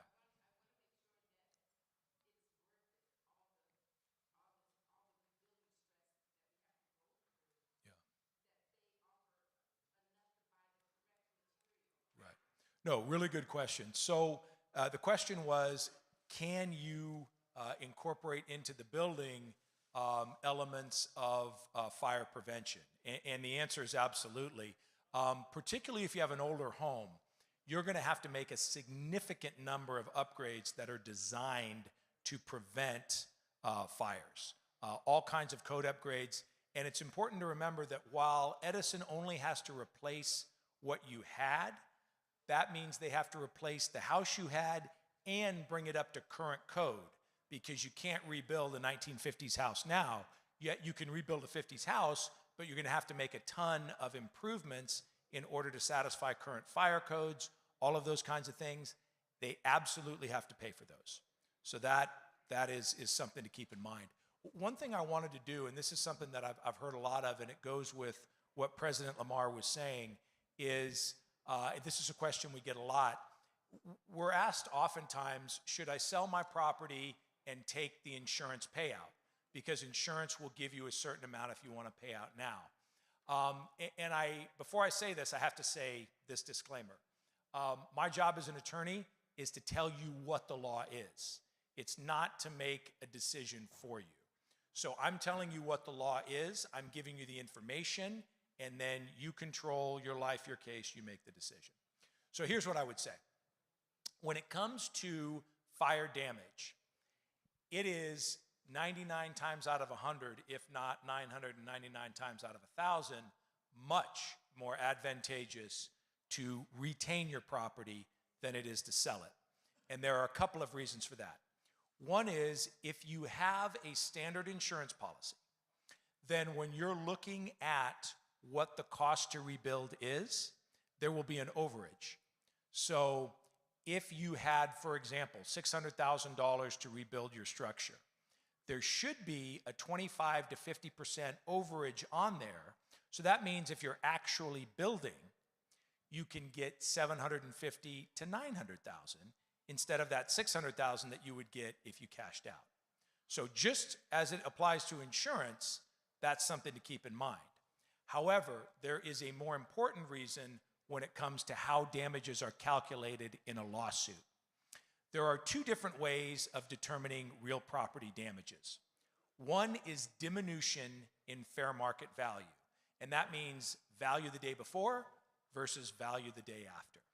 Now, for all of these properties, no matter how destroyed the property is, it will have some value the day after because we live in Southern California and dirt's expensive.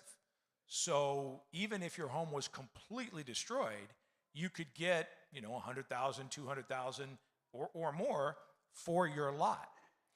So if your home was worth $1 million the day before the fire and the fire destroys it, it's going to be worth, $100,000, $200,000 afterward. So that means that you're limited to 80 to 90% of the pre-fire value in terms of your real property under the diminution in fair market value.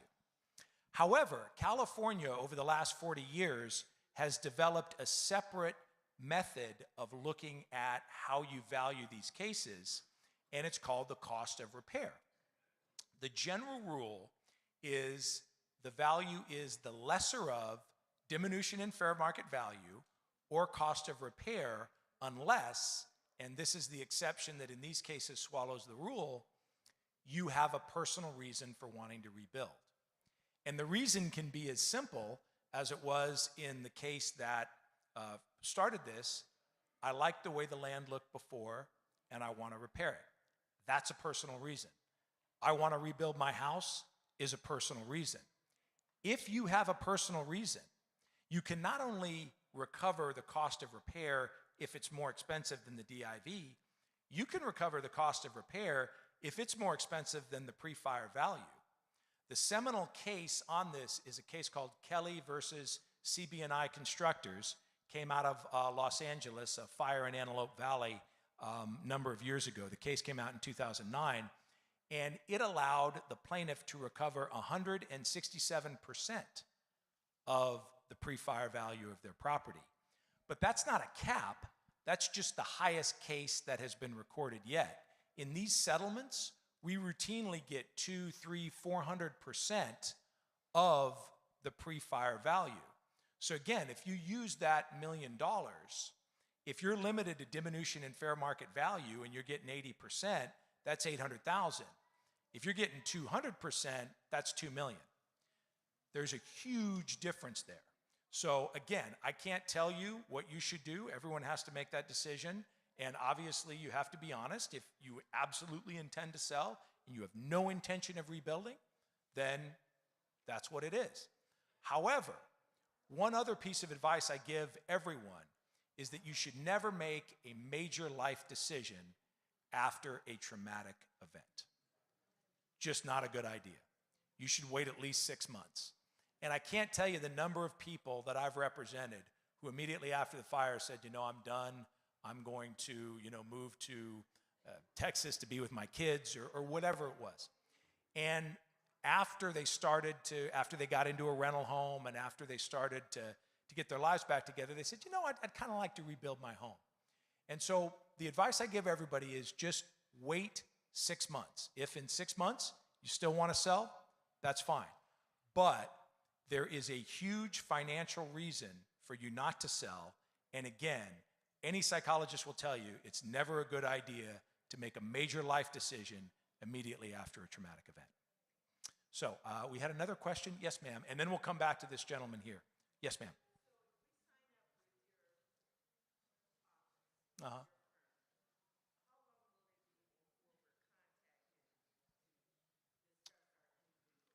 Sure. Great question. So the question was, if you sign up with us, how long does it take for you to get contacted? So the way we work is we have teams of people, and everybody has a different job. My job is to supervise everything with a focus on the litigation. So I'll be in court, and a gentleman named Paul Starita, one of our partners, and I will handle most of the litigation along with a couple of associates. The damages portion is going to be worked up by our damages teams, and we have two partners that head that up. One is Alicia Zimmerman, one is Gary Licurdo. Alicia is in charge of supervising all of the damages teams. Gary is in charge of the mediation packets and preparing everything for mediation, and then Gary and I handle the mediations. So the way that it works is once you sign up, we will contact you within a couple of days, establish contact, and set up a time to have a more in-depth interview. At that interview, we're going to want to know things like, were you a homeowner or renter? If you were a homeowner, did you have a significant number of trees? Did you have erosion damages? And the purpose of these questions is to find out what experts we need to hire and get out to your property. We have a woman whose job it is to coordinate experts in all the fires. That's all she does. So she knows all the experts. If you were to say, I need a contractor, I'm concerned because I'm on a hillside, we would send out a contractor and an erosion specialist, an engineer, to determine whether or not you have that. We'll also want to do an interview with you to talk about what your personal experience was, because that goes to your non-economic damages. And what we're looking for there are two things. Number one, your proximity to the fire when it was happening. So were you someone who received notice and had to flee in the middle of the night? Were you someone that was able to get out earlier? Those kinds of things. And then number two, what was your experience after the fire?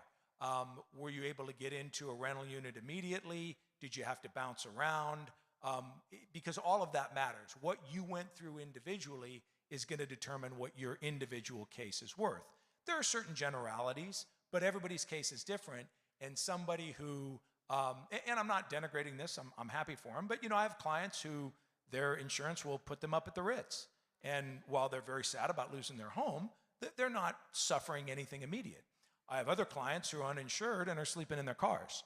And when you compare those two, there are going to be common elements. Certainly losing everything is very traumatic, but the person who's sleeping in their car is going to have much more trauma than someone who's put up at the Ritz. So you're looking for those types of facts so that we can do an individualized determination and then present that to the defense as part of your mediation packet.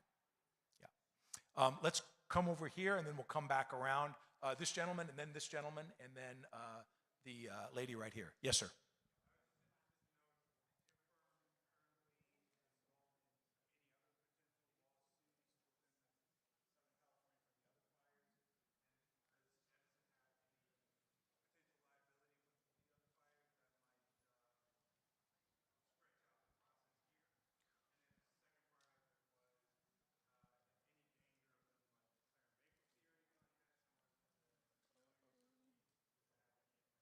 Sure thing. So let me clarify. We have current suits for prior fires, but I think you were asking about these fires. Is that right? Got it. Okay. We do have suits going for prior fires like Fairview and those kind. But in terms of the other recent LA fires, Palisades, we know for a fact, was not Edison. We believe it was caused by a reignition of a fire that happened on New Year's Day. That has not been confirmed yet, but if it was a utility, it would be the DWP, not Edison, because Edison did not have lines anywhere near the area of origin, so not Palisades. The Hearst fire, which is up in Santa Clarita, was caused by Edison.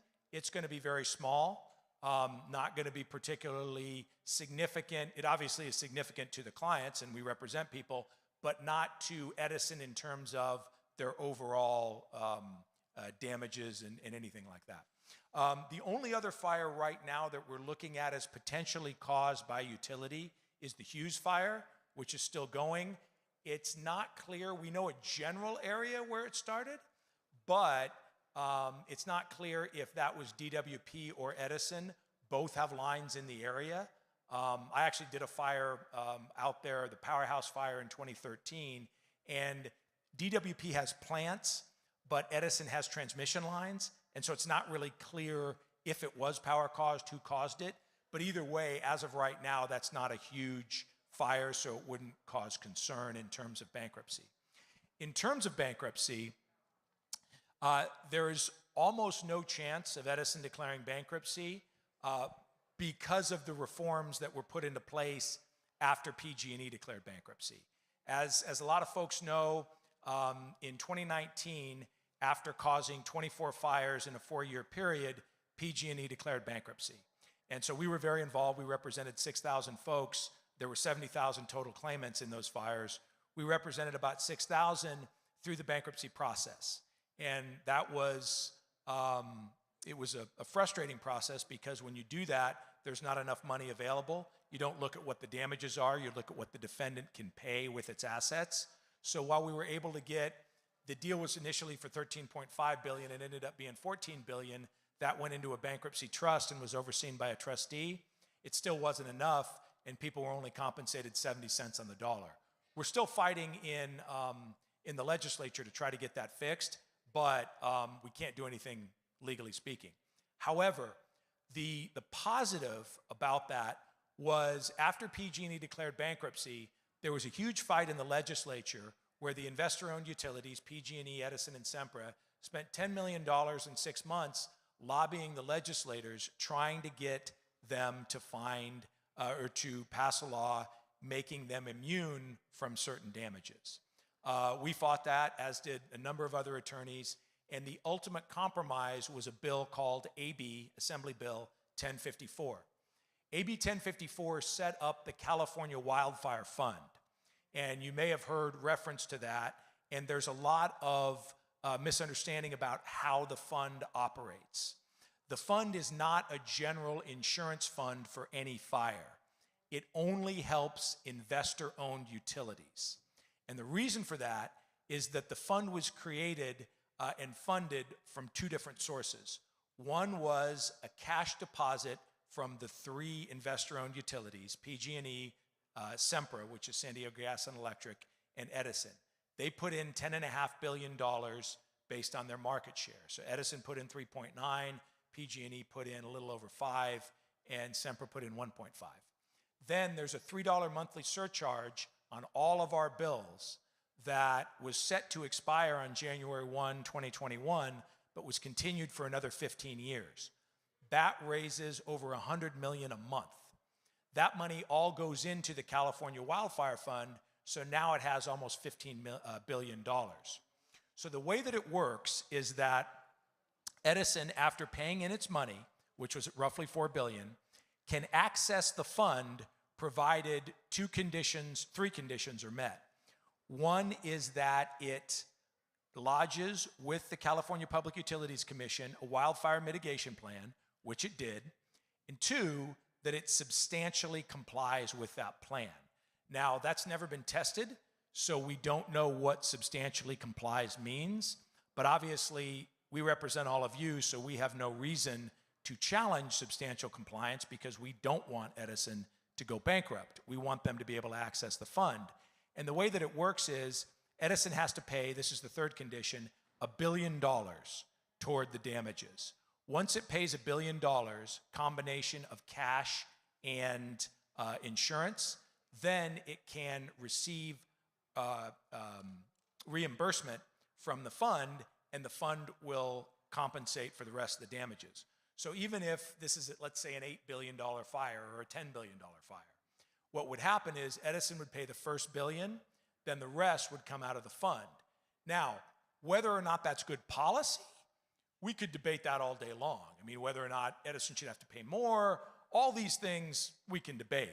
But as it comes down to all of you, there is virtually no chance that Edison would go bankrupt. The only way they could is if they were found not to have substantially complied, or they were found to have been grossly negligent. Unless those 2 things happen, they can access the fund, and the fund will completely compensate everyone because there's $15 billion in it, and this is nowhere close to being a $15 billion fire.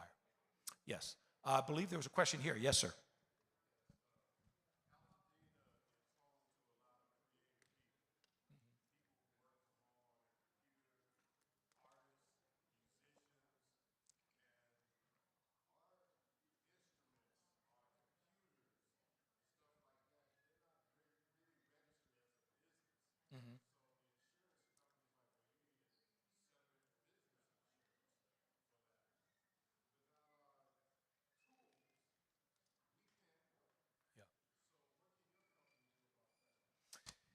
Yeah, so that's a really good question. So the question was, there are a number of people who work from home in Altadena, whether it's a graphic designer or somebody who is a computer programmer, things like that. So what we can do are twofold. Number one, we can obviously sue for it, and we can recover it as part of the lawsuit. But if you have insurance, you should be able to recover the personal property you had in your home, even if it's, say, a computer. And certainly our insurance adjuster can help you with that. You should also be able, if you had a loss, to go to FEMA if it's not insured and seek compensation there. And again, I'm not saying that's the only way to do it, but if you're talking about doing it quickly, then I think the best way to recover it quickly would be either the insurance or FEMA, because we can certainly recover it during the suit, but it's going to take some time to do.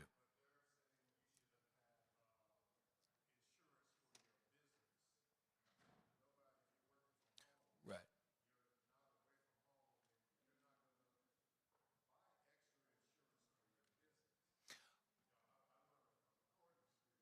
Yeah.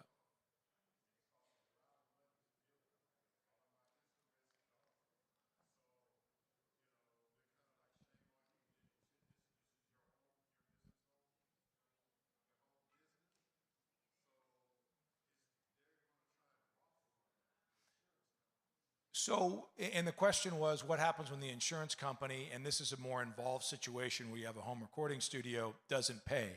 So I think there's a couple of things there. I think the first thing to do is to get with, certainly Joel can do it for free, a public adjuster, and try and get the insurance company to pay.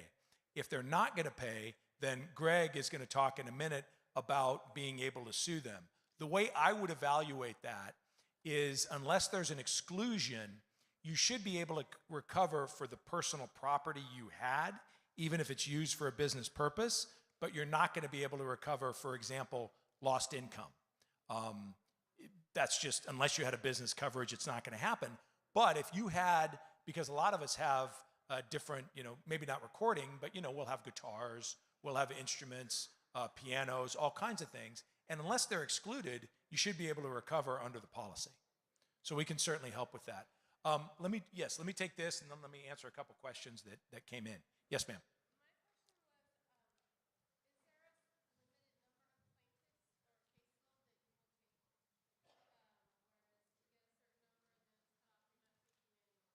Okay. Yeah.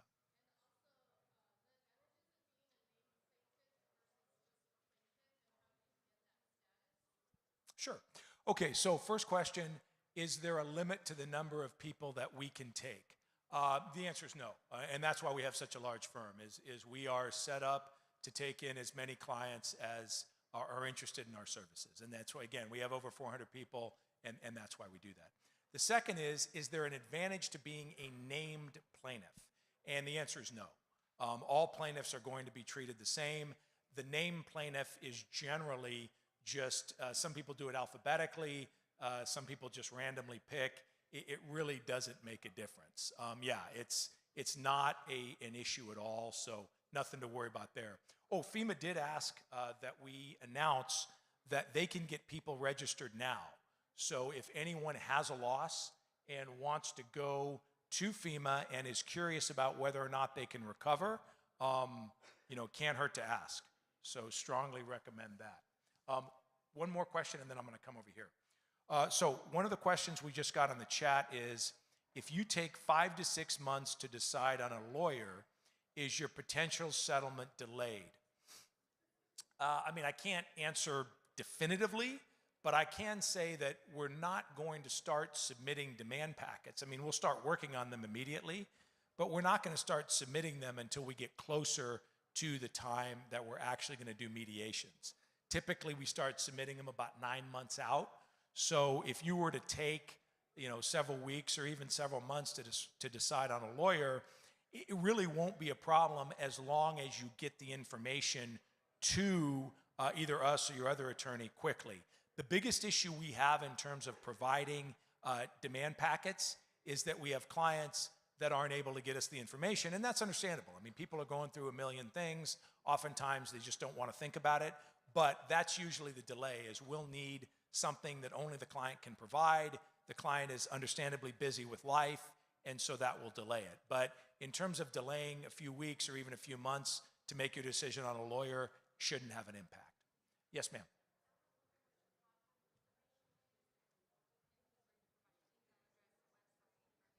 Okay. Great question. So the question was our contact information. So we have it in the chat for the Zoom, but for people here, we have folks in the back that are wearing the yellow shirts. You can sign up with them. One thing that we do, and this is something that I really encourage people to do, I give my cell phone number to all my clients. And not only is it provided initially, but also we do update letters, and in every update letter, you'll see my cell phone. I do that for a reason, and that is that we represent a large number of people, but we want to make sure that every single one of our clients gets the best possible service. So if there's ever a problem with anyone in the organization, the buck stops with me. Call me up, and I will address it and make sure that the problem is solved. Our firm is Singleton Schreiber. So we're based in California. We have offices all over California, but we also have offices in a number of other states. Looks like a couple more questions. All right. Please. All right. Go ahead. Oh, there we go. Okay, go ahead. So I just want to clarify, since this is, I think you call it mass action versus class action. Yes. So does that mean then that in theory, if you don't settle, there's literally hundreds, if not thousands of cases going before us, individual cases?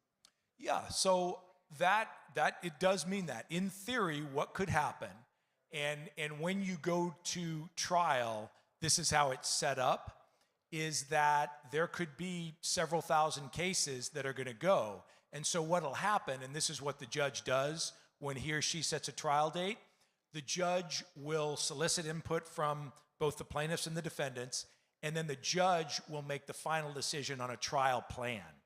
What usually happens is that we will organize the plaintiffs into anywhere from 6 to 10 classifications. So we'll say home loss, we'll say home loss renter, wrongful death, we'll say soot and ash, business loss, and you put everybody in buckets so that you classify the case.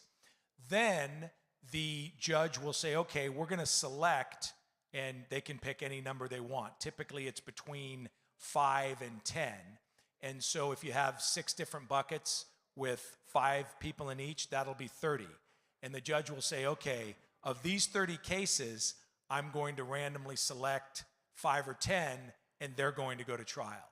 And so that's what the initial trial will look like.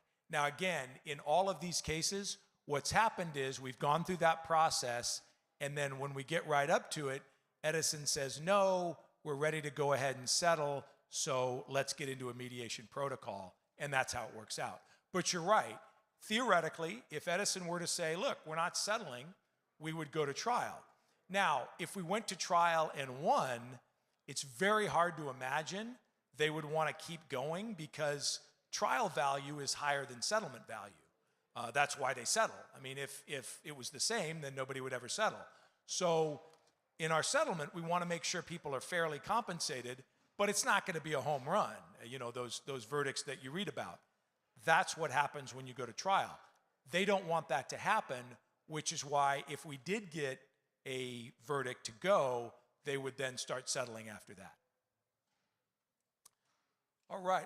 There was one question that came in that I saw, and it had to do with the Maui. It was a follow-up on what Mr. Brown was talking about in terms of the FEMA program for cleanup. And one thing I wanted to say is it's fantastic that they're getting started so quickly because often they take a long time. Looks like it's going to be quicker here. And one thing that Mr. Brown did say is that there are 2 separate everybody okay? Good. There are 2 separate starting points. There's going to be one in the Palisades and one over here in Altadena. So it's not going to be a situation where they do one first and then the other. They're going to start both, and they're going to get that started hopefully next week. The hope is that it's going to be cleaned up within the next few months and we can get started. The question was, and let me just answer this and then I'll get to you. The question was, in Maui, was there a delay? There was a delay for a period of time because they didn't know where they were going to put it. Maui is an island and this is a toxic area, but they have since gotten the process started, and we've had a number of our clients get their permits and begin their rebuilding. So we're very happy about that. Yes, ma'am.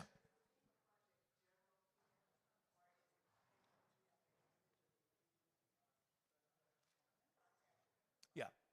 So the question is, how does that process work, and are you going to be contacted individually? So the answer is, there are two phases.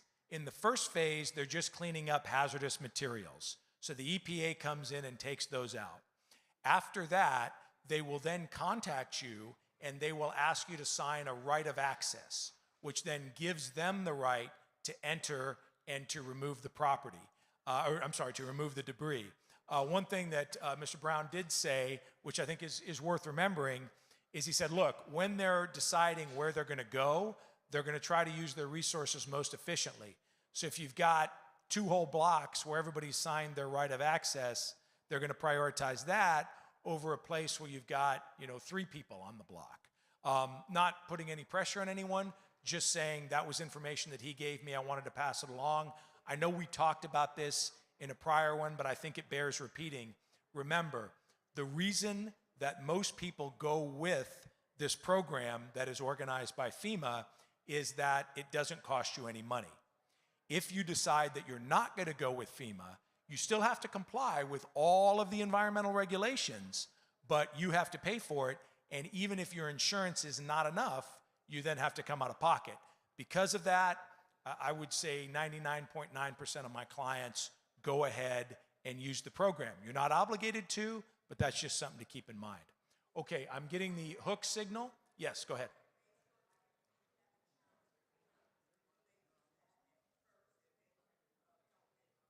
Yes, so that's a great question. So the way that it works is, if you do not have insurance, then there's no charge at all.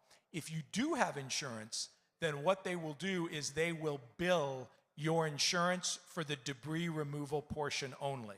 So if you had, let's say, $30,000 to clean up your structures in debris removal, they would then send that bill to the insurance company. The insurance company would pay them, but you would not be billed at all. All right, let's do one last question, then I'm going to turn it over to Greg. Yes.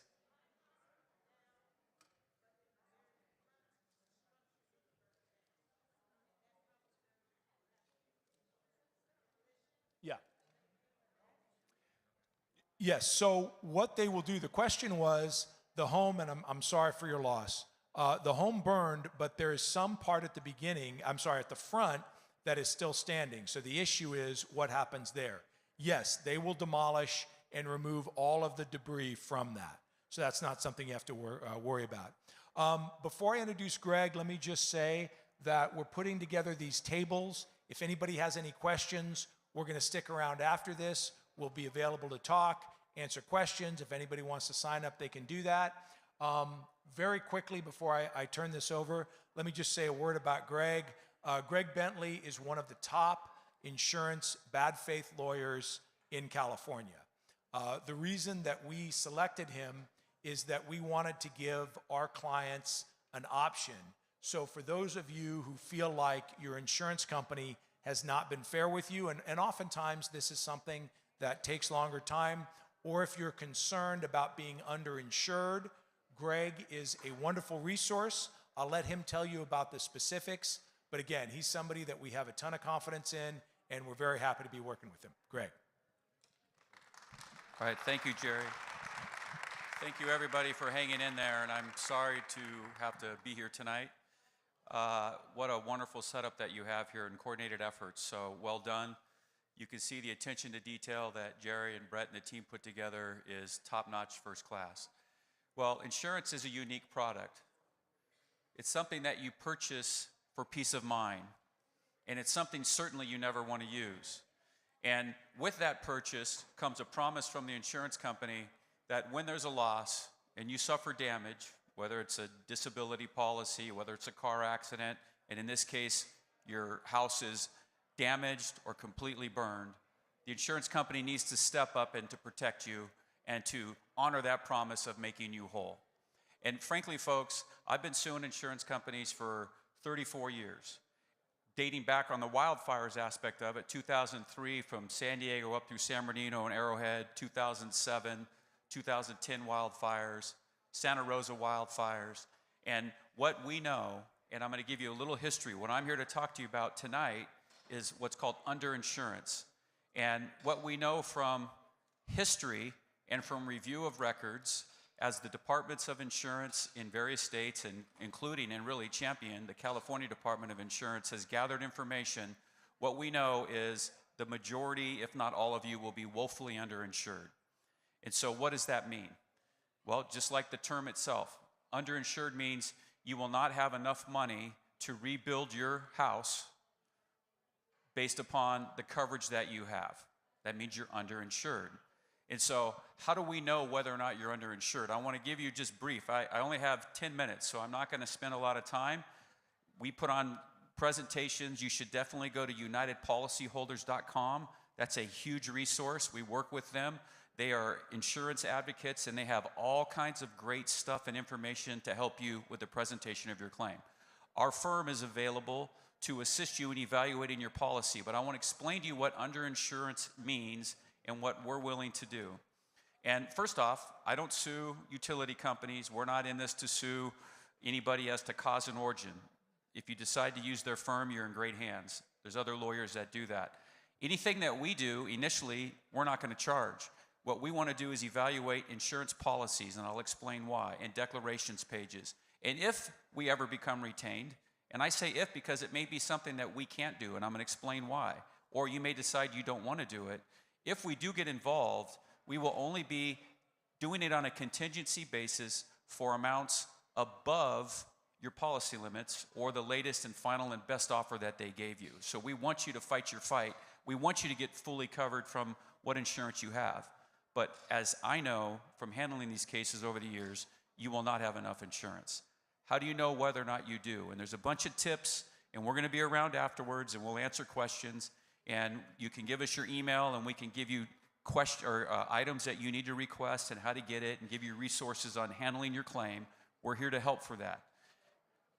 What you need to do is get a copy of your insurance policy and the declarations page.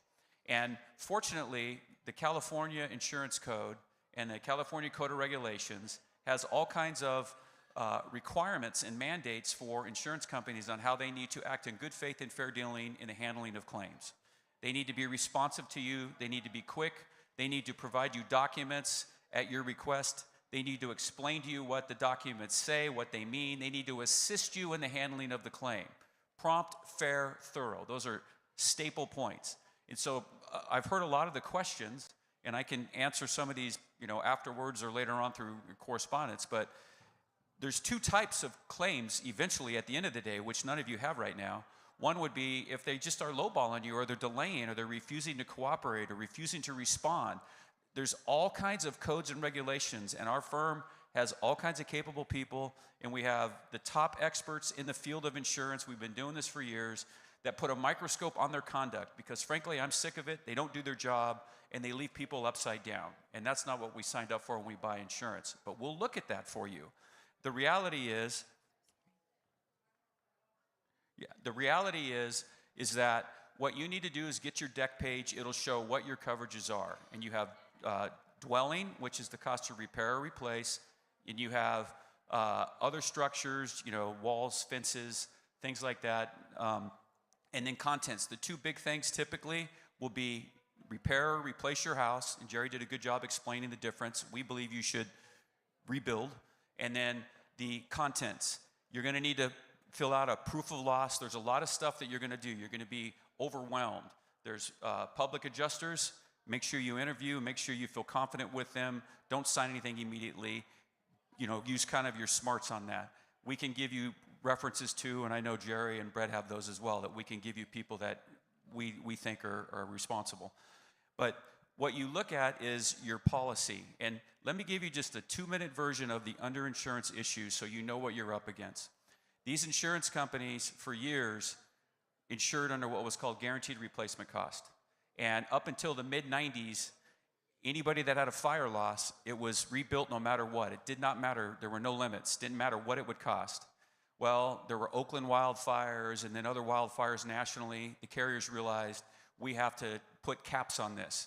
And so in the late 90s, they went into a replacement cost value, which is what is a limit because they want to limit their exposure.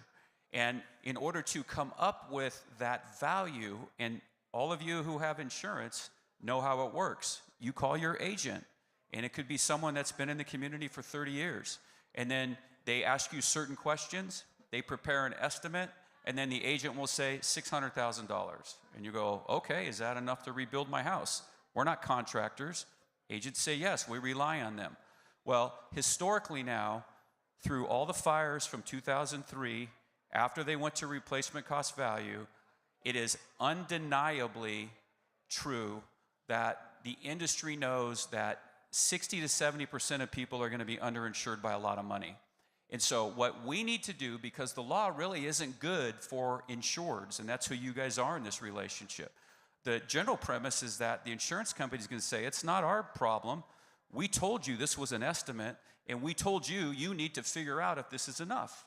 Well, we look at certain codes and regulations because in 2010, the California Department of Insurance established regulations that addressed what were clear failures of these estimates and the software that was being utilized industry-wide to lowball. Now, some of you might think, well, why would the insurance company lowball my coverages? Why wouldn't they want to give me more coverage so I would pay more premium? That's not the way it works. They want to insure against calamity, and they want to gain market share. So what we would be willing to do is if you would like information, we can help you in reviewing your policy. We can give you an email that you can copy and paste to send to your carrier because there's about 6 or 7 things we specifically need. We know the language to ask for, what they need to produce, and we will review your policies. And then we'll decide if there's a case because every company has different language in their renewals and in their deck pages and in their policies. And we're equipped to look at them. We've looked at them for years, and we can tell you if we can help. So if you're interested, it's super fast. I appreciate everybody hanging in.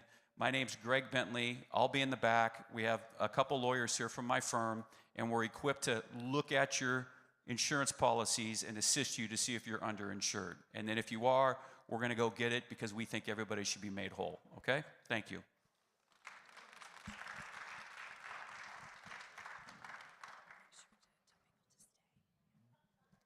So it's been a long night, and I want to thank you for staying for as long as you have, and I hope the information has been helpful because going through this type of trauma isn't easy. And so I want to thank you for being here, and we want to be a resource. Whatever you do, don't sell your property. Don't fall prey to predatory practices. And there probably are no questions that you have that we can't find someone to answer those questions. It truly is an opportunity to rebuild and be made whole. Our commitment as an organization is to walk this path with you. We are investing staff time. They're going to be here over the next several weeks and months just so that you have credible information so you can rebuild. The history of this community is important. It is a model. And many people around the country are watching to see what happens in this area, particularly with the history of Altadena. And many of us knew of the history and many more will know more about the history because of what has just happened and the fact that you will build back better. So thank you for your time, your patience, and we look forward to continue to have this dialogue. And one thing to be sure about, We're not forcing anything or any product on anyone. Our job is to try to get you credible information so you can make good decisions for the future of your family and your ability to repair. Pastor, do you want to close us off with a prayer? And let's thank this church for opening its doors, for allowing us to do it. Let's thank this congregation for being here from day one and every night opening its doors to ensure that people have what they need. Thank you. While you're clapping, can we clap it up for our president one more time, please? So let me get you to your tables. Everybody bow your heads. Lord, we thank you for this time. We thank you for the information. We thank you most of all for wisdom. Let us continue, God, to grow in wisdom as we move forward to rebuild and to restore our city. We pray this in your son's name. And all God's people said, amen, amen, amen, amen. Please don't forget the tables. There are questions. You can ask questions. Please utilize and make sure you talk to the folks before you leave if you have more questions.